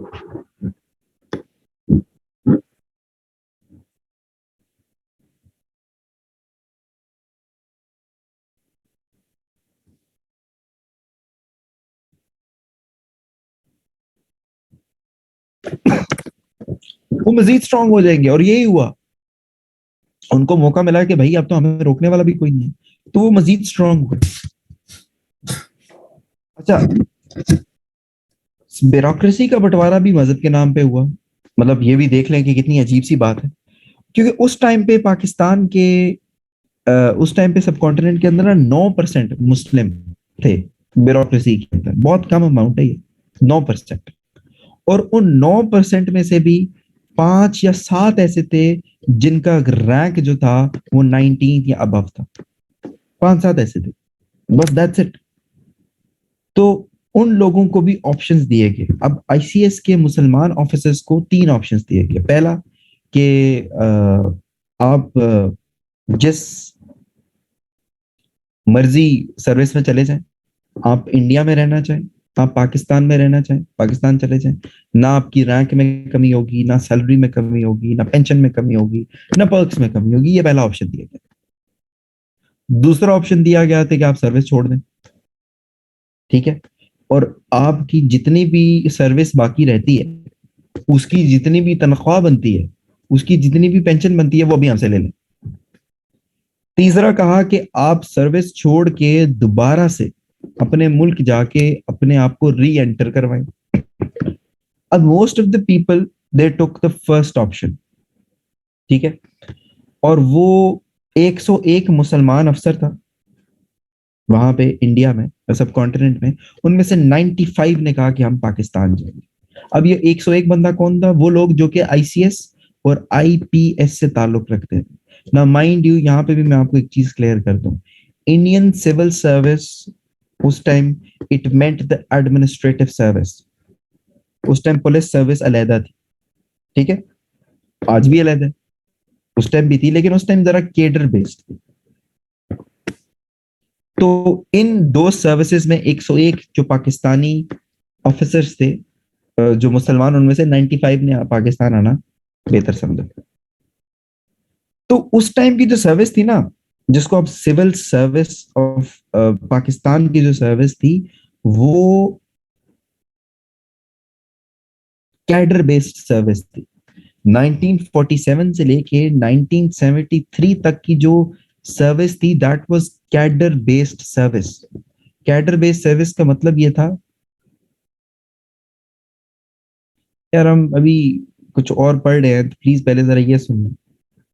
क्वेश्चंस आंसर पास्ट पेपर्स करेंगे जब हमारी ये क्लास हम रखेंगे।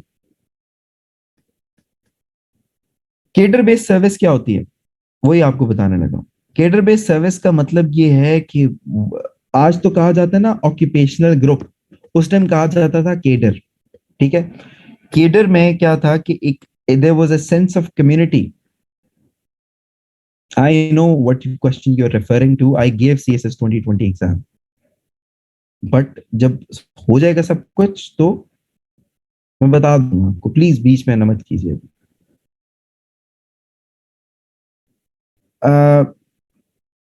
केडर बेस्ड क्या होता है कि केडर में एक सेंस ऑफ कम्युनिटी होती है, और केडर बेस्ड सर्विस का जो सबसे बड़ा एक चीज थी कि इसमें हायरार्की थी सिविल सर्विस के अंदर। आज जो 12 ऑक्यूपेशनल ग्रुप्स आप देखते हैं, इसके अंदर हायरार्की नहीं है कि ये ग्रुप सबसे ऊपर है और ये ग्रुप सबसे नीचे है, नहीं एग्जिस्ट करती। All the BPS 17 officers in Pakistan, whether they are from CSS or PMS, whether they are teachers, they are considered equal. They are given equal pay. Pakistan में हर 17वें ग्रेड अफसर की बेसिक सैलरी सेम है। लेकिन चले, अभी हम कुछ और पढ़ने की कोशिश कर रहे हैं, वो ये कि वो केडर बेस्ड सर्विस क्या थी। उसकी केडर बेस्ड सर्विस की जो पहली कैटेगरी थी उसका नाम था CSP, civil service of Pakistan. ये वो सिविल सर्विस ऑफ पाकिस्तान है जो कि उसके बाद बनी DMG और आज बनी PAS। ठीक है। जो सेकंड कैटेगरी थी उसके अंदर सर्विसेज थी, police service and foreign service and income tax service and custom service और ऑडिट एंड अकाउंट सर्विस। जो थर्ड कैटेगरी थी उसमें अंदर आपकी थी health service and engineering services. ये केडर बेस्ड थी कि one is top most and then उसके बाद फिर नीचे कैटेगरीज में उसके नीचे थी। लेकिन उस टाइम भी 1945 में, 1947 से लेके 1973 तक की अंदर भी जो एक्चुअल कंट्रोल अथॉरिटी और पावर थी वो इन्हीं के पास थी, the PSPs and the CSPs and the FSPs। आप लोगों को ये लगता है कि बस वैसी आप चॉइस चूज कर लेते हैं। द पॉइंट इज कि शुरू से इस मुल्क का कल्चर है, everybody considers these three groups as the top groups of the bureaucracy। आपने क्यों रखते हैं आप लोग ये तीन ग्रुप्स टॉप पे? इस वजह से रखते हैं, शुरू से ये बात है, बिकॉज इनके काम की नेचर ऐसी होती है, वो इसलिए, दैट्स इट, और तो कोई फर्क नहीं है। The nature of the job played by someone who's working in IRS is quite different from that of who is working in police or foreign service or administrative service for that matter. No, that's the difference. But चूंकि हम उसकी work से, उसके काम से, उसकी domain से ज्यादा इंपॉर्टेंस अटैच करते हैं, वो हमें लगता है हमें ज्यादा वो बेहतर फील कराएगी, तो हम हमें लगता है कि ये टॉप ग्रुप्स है। ठीक हो गया। सो 1948 से लेके 1969 तक की जो रूलिंग एलीट थी वो कौन लोग थे? वो थे सिविल सर्वेंट्स थे, वो हायर रैंक्स ऑफ मिलिट्री थी, और जिनके पास जुडिशरी की सिंपैथीज भी थी। तो एक छोटा सा एक ब्रेक डाउन है।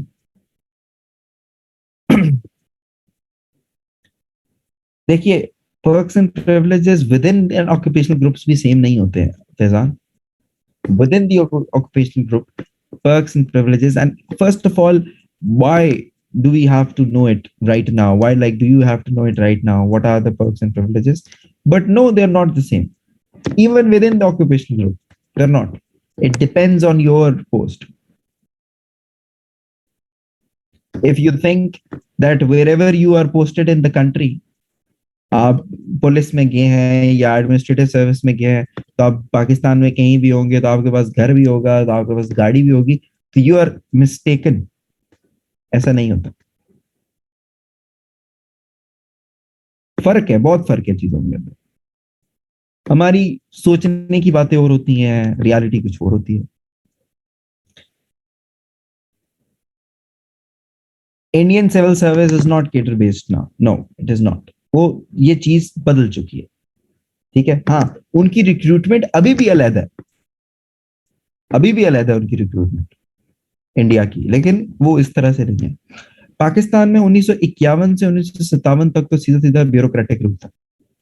1957 से लेके 1971 तक ये वो टाइम है जब अयूब आया और उन्होंने अभी तक वो नहीं बनाया था, आइन नहीं बनाया। ठीक है। तो उसमें सिविल ब्यूरोक्रेसी और मिलिट्री ने मिलकर काम किया। फिर उसके बाद से लेके 62 से लेके 73 तक हम क्या देखते हैं कि फिर मिलिट्री रूल आया, अयूब एंड देन याया। 73 से 77 तक ये वो रूल है, ये वो दौर है जब जुल्फिकार अली भुट्टो। 77 से 88 तक दोबारा आर्मी का rule with the help of bureaucracy. 89 से 99 तक, 89 और 99 वाला जो दौर है ये किसका दौर था?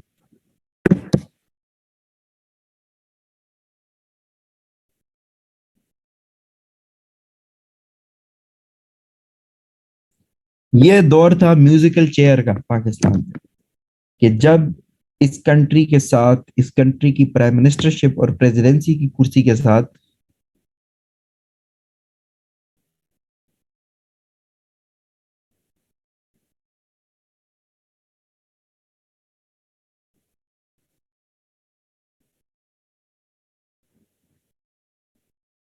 एक, आप कह लें कि ये सॉर्ट ऑफ जोक किया गया।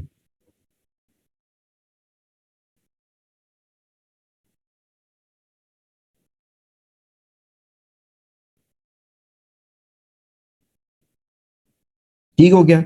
और उसके बाद क्या हुआ? उसके बाद फिर मुशर्रफ का दौर आ गया। अब आप एक चीज नोटिस कीजिए कि मुशर्रफ के दौर के अंदर भी फिर लेजिस्लेटिव इंस्टीट्यूशंस को कमजोर बनाया गया। मुशर्रफ के दौर में ब्यूरोक्रेसी को भी काफी ज्यादा रिफॉर्म किया गया। उसके बाद फिर पीपीपी का दौर आ जाता मुशर्रफ के दौर के बाद, फिर नून लीग का दौर आ जाता, फिर पीटीआई का दौर आ जाता, और फिर वो जो कि अभी आपके सामने। So what I have tried to give you is a picture of changing regimes in the country, so that you can actually see in all of these regimes the role of the bureaucracy. तो अगर मैं बात करूं पाकिस्तान की bureaucracy के अंदर reforms की, तो हम ब्यूरोक्रेसी के अंदर आने वाले रिफॉर्म्स को दो हिस्सों में तकसीम कर सकते हैं। एक वो जो कि 1973 से पहले आए, और एक वो जो कि 1973 और उसके बाद आए। हमारे लिए जो इम्पोर्टेंट है, जो रेलेवेंट है, जो कि आज के टाइम पे रेलेवेंट है, वो है जो कि 1973 और उसके बाद में लिए गए। क्योंकि 1973 में पाकिस्तान की सिविल सर्विस को रीडिफाइन किया गया था। तो उसको हम डिस्कस करेंगे कि क्या ऐसा किया गया। देखिए 1973 के सिविल सर्विस, 1973 का साल जो है, वो हम यूजली इस चीज से याद रखते हैं, जानते हैं, मानते हैं कि इस साल पाकिस्तान को अपना आइन मिला।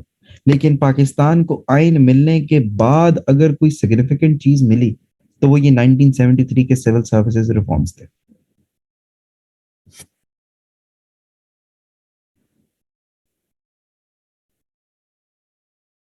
ठीक है। अब 1973 के सिविल सर्विस रिफॉर्म्स ने क्या किया कि इसने पुरानी केडर बेस्ड सर्विस को बिल्कुल कंप्लीटली ट्रांसफॉर्म कर दिया। 1973 में गवर्नमेंट किसकी थी?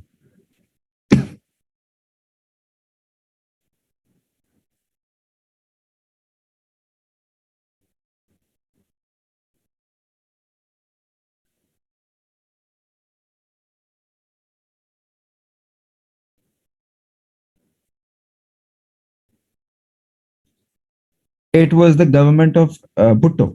ठीक है। तो according to Bhutto, why did he feel the need to reform civil service? According to Bhutto के ये जो ब्यूरोक्रेसी है, it is too strong, it is too independent, and it is so independent and so strong कि अगर हमने civilian rule को, politicians के rule को कंसोलिडेट करना है इस मुल्क में, तो सिविल सर्विस को चेंज करना पड़ेगा। ठीक है। तो ये उसकी, उनका मकसद था सिविल सर्विस को बदलने का। ठीक है। तो उन्होंने क्या किया? उन्होंने केडर बेस्ड सर्विस को कर दिया खत्म, और यूनिफाइड नेशनल पे स्केल्स इंट्रोड्यूस करवा दिए। आप लोग देखते होंगे कि आपकी पाकिस्तान में रैंक्स के साथ लिखा होता है बीपीएस, बेसिक पे स्केल। ये उस टाइम से चल रहा है।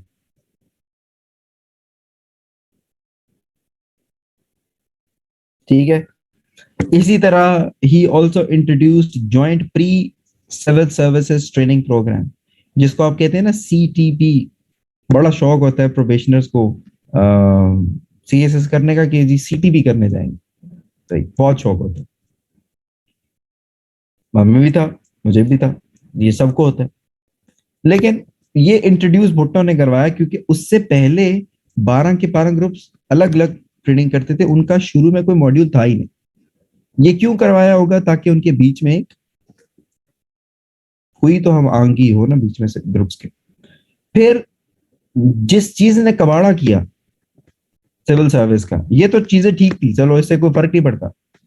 Introduction of lateral recruitment programme. Lateral recruitment programme का मतलब ये है कि आप किसी भी ग्रेड पे किसी को भी हायर कर लो। जब आपने लैटरल रिक्रूटमेंट प्रोग्राम खोला, So you opened the floodgates of induction of the sycophants and the inefficient and the political appointments in the civil service. आपने उन लोगों को डालना शुरू कर दिया सिविल सर्वेंट्स में जो कि आपकी मर्जी के थे, जिसको आपने नवाजना था। समझ रहे हैं बात आप? तो जब आप सिविल सर्विस, क्योंकि जैसी मर्जी थी सिविल सर्विस 1973 तक, it was the best, one of the best service in the whole region. Why? Because it was efficient, it was upright, it was based on merit. कोई इधर उधर की बुलशिट नहीं थी। वो लोग, वो जो उस टाइम के सिविल सर्वेंट्स थे, वो घबराते नहीं थे काम करने से। क्यों? क्योंकि उनको प्रोटेक्शन हासिल थी। किसकी प्रोटेक्शन हासिल थी?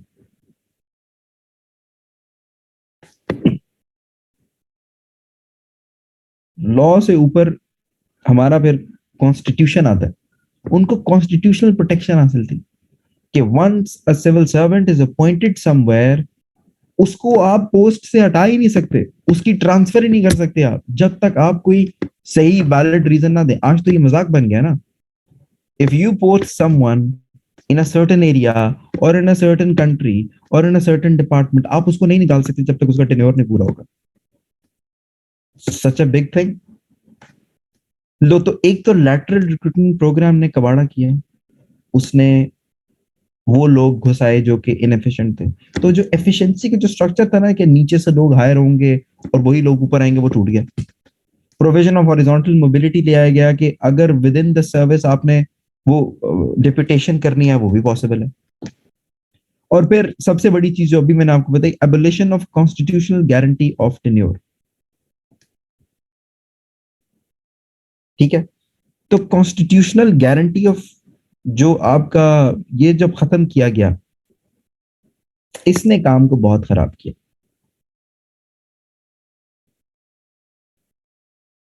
क्यों? क्योंकि इसने डायरेक्टली पेग कर दिया ब्यूरोक्रेट्स को, सिविल सर्वेंट्स को under the politician. Now I am not disputing, अब इस सारी बातों का मतलब ये मत दीजिएगा कि I am trying to say that bureaucrats should not be accountable to politician. They must be, they must be, just like John Stuart Mill said. But John Stuart Mill also said, do not weaken the bureaucracy, rather strengthen it. और अगर आपने bureaucracy से आपको इतना डर है कि वो डिस्पोटिक हो जाएगी, जो कि पाकिस्तान में हुई, अब मैं रिलेट कर रहा हूँ थ्योरीज के साथ आपको, तो आपको बजाय इसके कि ब्यूरोक्रेसी को वीक करें, आपको क्या करना चाहिए था? You should have strengthen the democracy. You should have created more avenues for the involvement of people in the governance process. Can anybody tell me what's the best way of involving people in the governance process?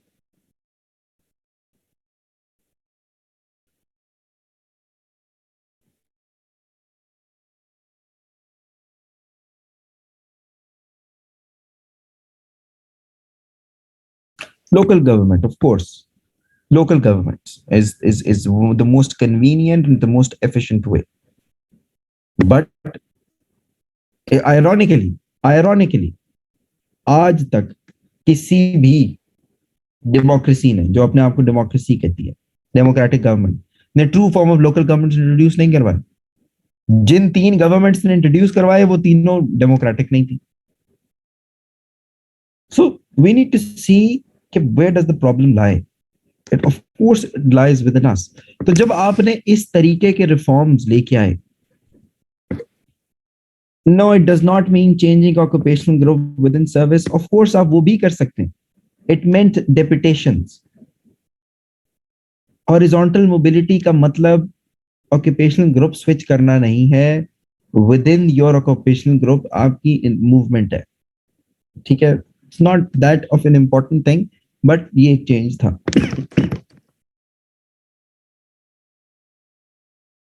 Deputation का भी मैं आपको,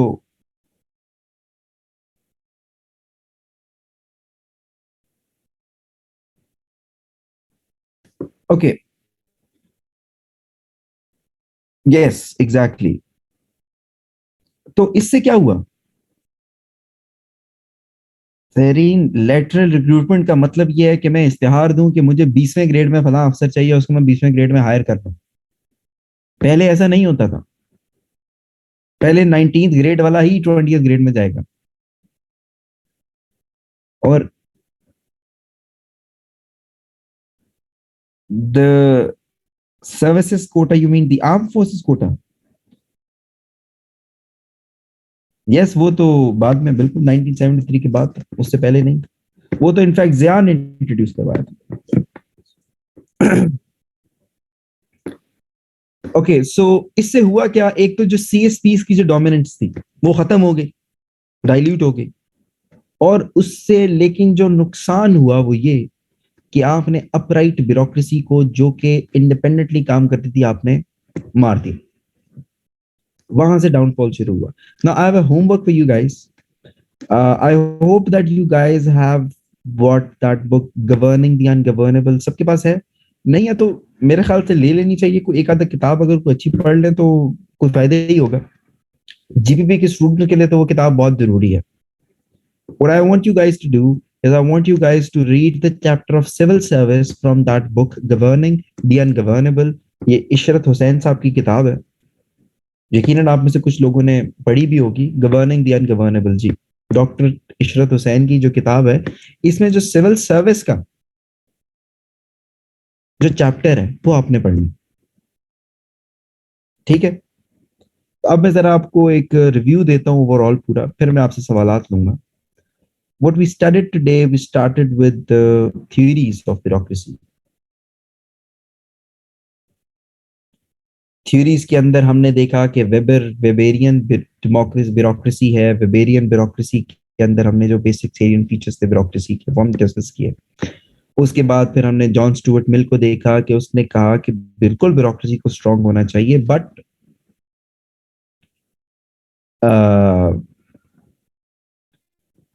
उसमें क्या होना चाहिए कि bureaucracy को स्ट्रांग होने के साथ साथ लिबरल डेमोक्रेसी को मजीद स्ट्रांग होना चाहिए, ताकि उसको अकाउंटेबल ठहराया जा सके, because the ultimate authority in the country is the common man. उसके बाद फिर हमने देखा कार्ल मार्क्स ने बताया कि भाई बहुत पुराने वक्तों से ये ब्यूरोक्रेसी का कॉन्सेप्ट चल रहा है। ये अभी स्टेट्स के बनने के बाद थोड़ा फॉर्मलाइज हुआ है, बट ये तो रिलीजन में भी मौजूद रहा है, ये तो इंडस्ट्रीज में भी मौजूद है, ये तो बोर्जुआज प्रोलेटेरिएट के खिलाफ इस्तेमाल करते हैं। और अगर मैं क्लास सोसाइटी से क्लासलेस सोसाइटी बनाना चाहता हूं तो मेरे अगेंस्ट तो सबसे बड़ा हर्डल यही है। ठीक है, और अगर आपने सोसाइटी को बेहतर करना है, क्लासलेस सोसाइटी की तरफ जाना है, तो ब्यूरोक्रेसी को खत्म करना। तो पहले दो, और कार्ल मार्क्स ने फर्क ये कि कार्ल मार्क्स ने इसको मसला समझा, ब्यूरोक्रेसी को। पहले तो उन्होंने मसले का हल समझा। फिर हमने बात की वुडरो विल्सन की, whose mentality and ideology and principles were matching as of those given by Weber and John Stuart Mill. The only fundamental difference between Weber and that of the Woodrow Wilson was that on the question of the dichotomy of policy and administration, in which Woodrow Wilson takes the stance that it is more practical that the administrators as well as the policy maker have an input while making and implementing the policies, because that's how you create more confluence. Then we came towards we came towards the next topic, which was like what contribution bureaucracy has played in the history of Pakistan. And for that we analyzed how the society is designed, who are elites, how to classify elites, what are the roles of elites in Pakistan, and how since 1947 up till now the governance systems have changed and how the bureaucracies have contributed. And we also saw a difference at sort of a you know a difference between the civil service before 1973 and after 1973.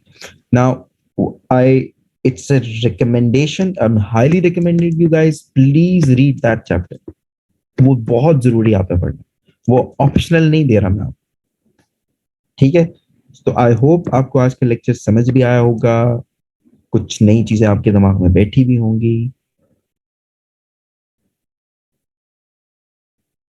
Okay Faizan, वो इसलिए क्योंकि mills ने ये बात की थी कि उसके लिए मैटर नहीं करता था कि ये परमानेंटली आता है ब्यूरोक्रेट या टेम्पररीली आता है, ये किस सर्विस से बिलोंग करता है, इसको किस सर्विस में For Mill, it was irrelevant whether you put a police officer as a foreign secretary. It didn't matter for him as long as he knew how to work. But for Weber, the structure mattered. That's what I meant. Anything else? कोई चीज जो आज के lecture में समझ नहीं आई वो बताइए.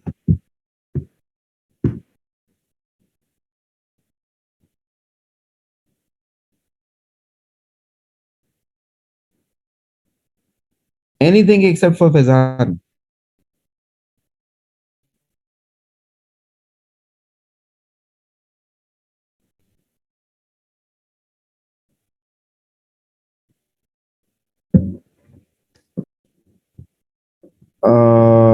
So I can't say anything about the. अगर आप छुट्टियों के स्केड्यूल पूछ रहे हैं तो मुझे नहीं पता. No, Faizan, Wilson's emphasis on outcomes and achievements was the same as that of Mills, and it was same as that of Weber's. Weber also focused more on the achievements and the outcome.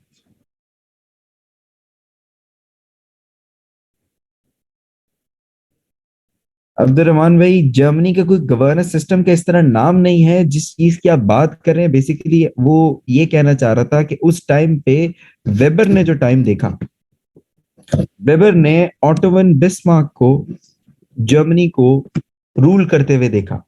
Weber ने देखा कि कैसे Bismarck ने, अब this is not for everybody so please don't freak out और anything, ये इनको जानने का शौक है तो मैं इनको बता रहा हूं. ऑटोमन बिस्मार्क ने जिस तरीके से अपनी मिलिट्री को रिफॉर्म किया उसी तरीके से वेबर ने सिविलियन ब्यूरोक्रेसी को रिफॉर्म किया. तो ये वो एक चीज थी कि उन्होंने कैसे इंस्पिरेशन ली उस टाइम की पॉलिटिकल सिस्टम से. ठीक है, मिल गई तसल्ली. Okay, anybody else? चले, thank you so much. Eid मुबारक from my side because of course मेरी कल तो क्लास नहीं होगी. फिर यस छुट्टियां हैं.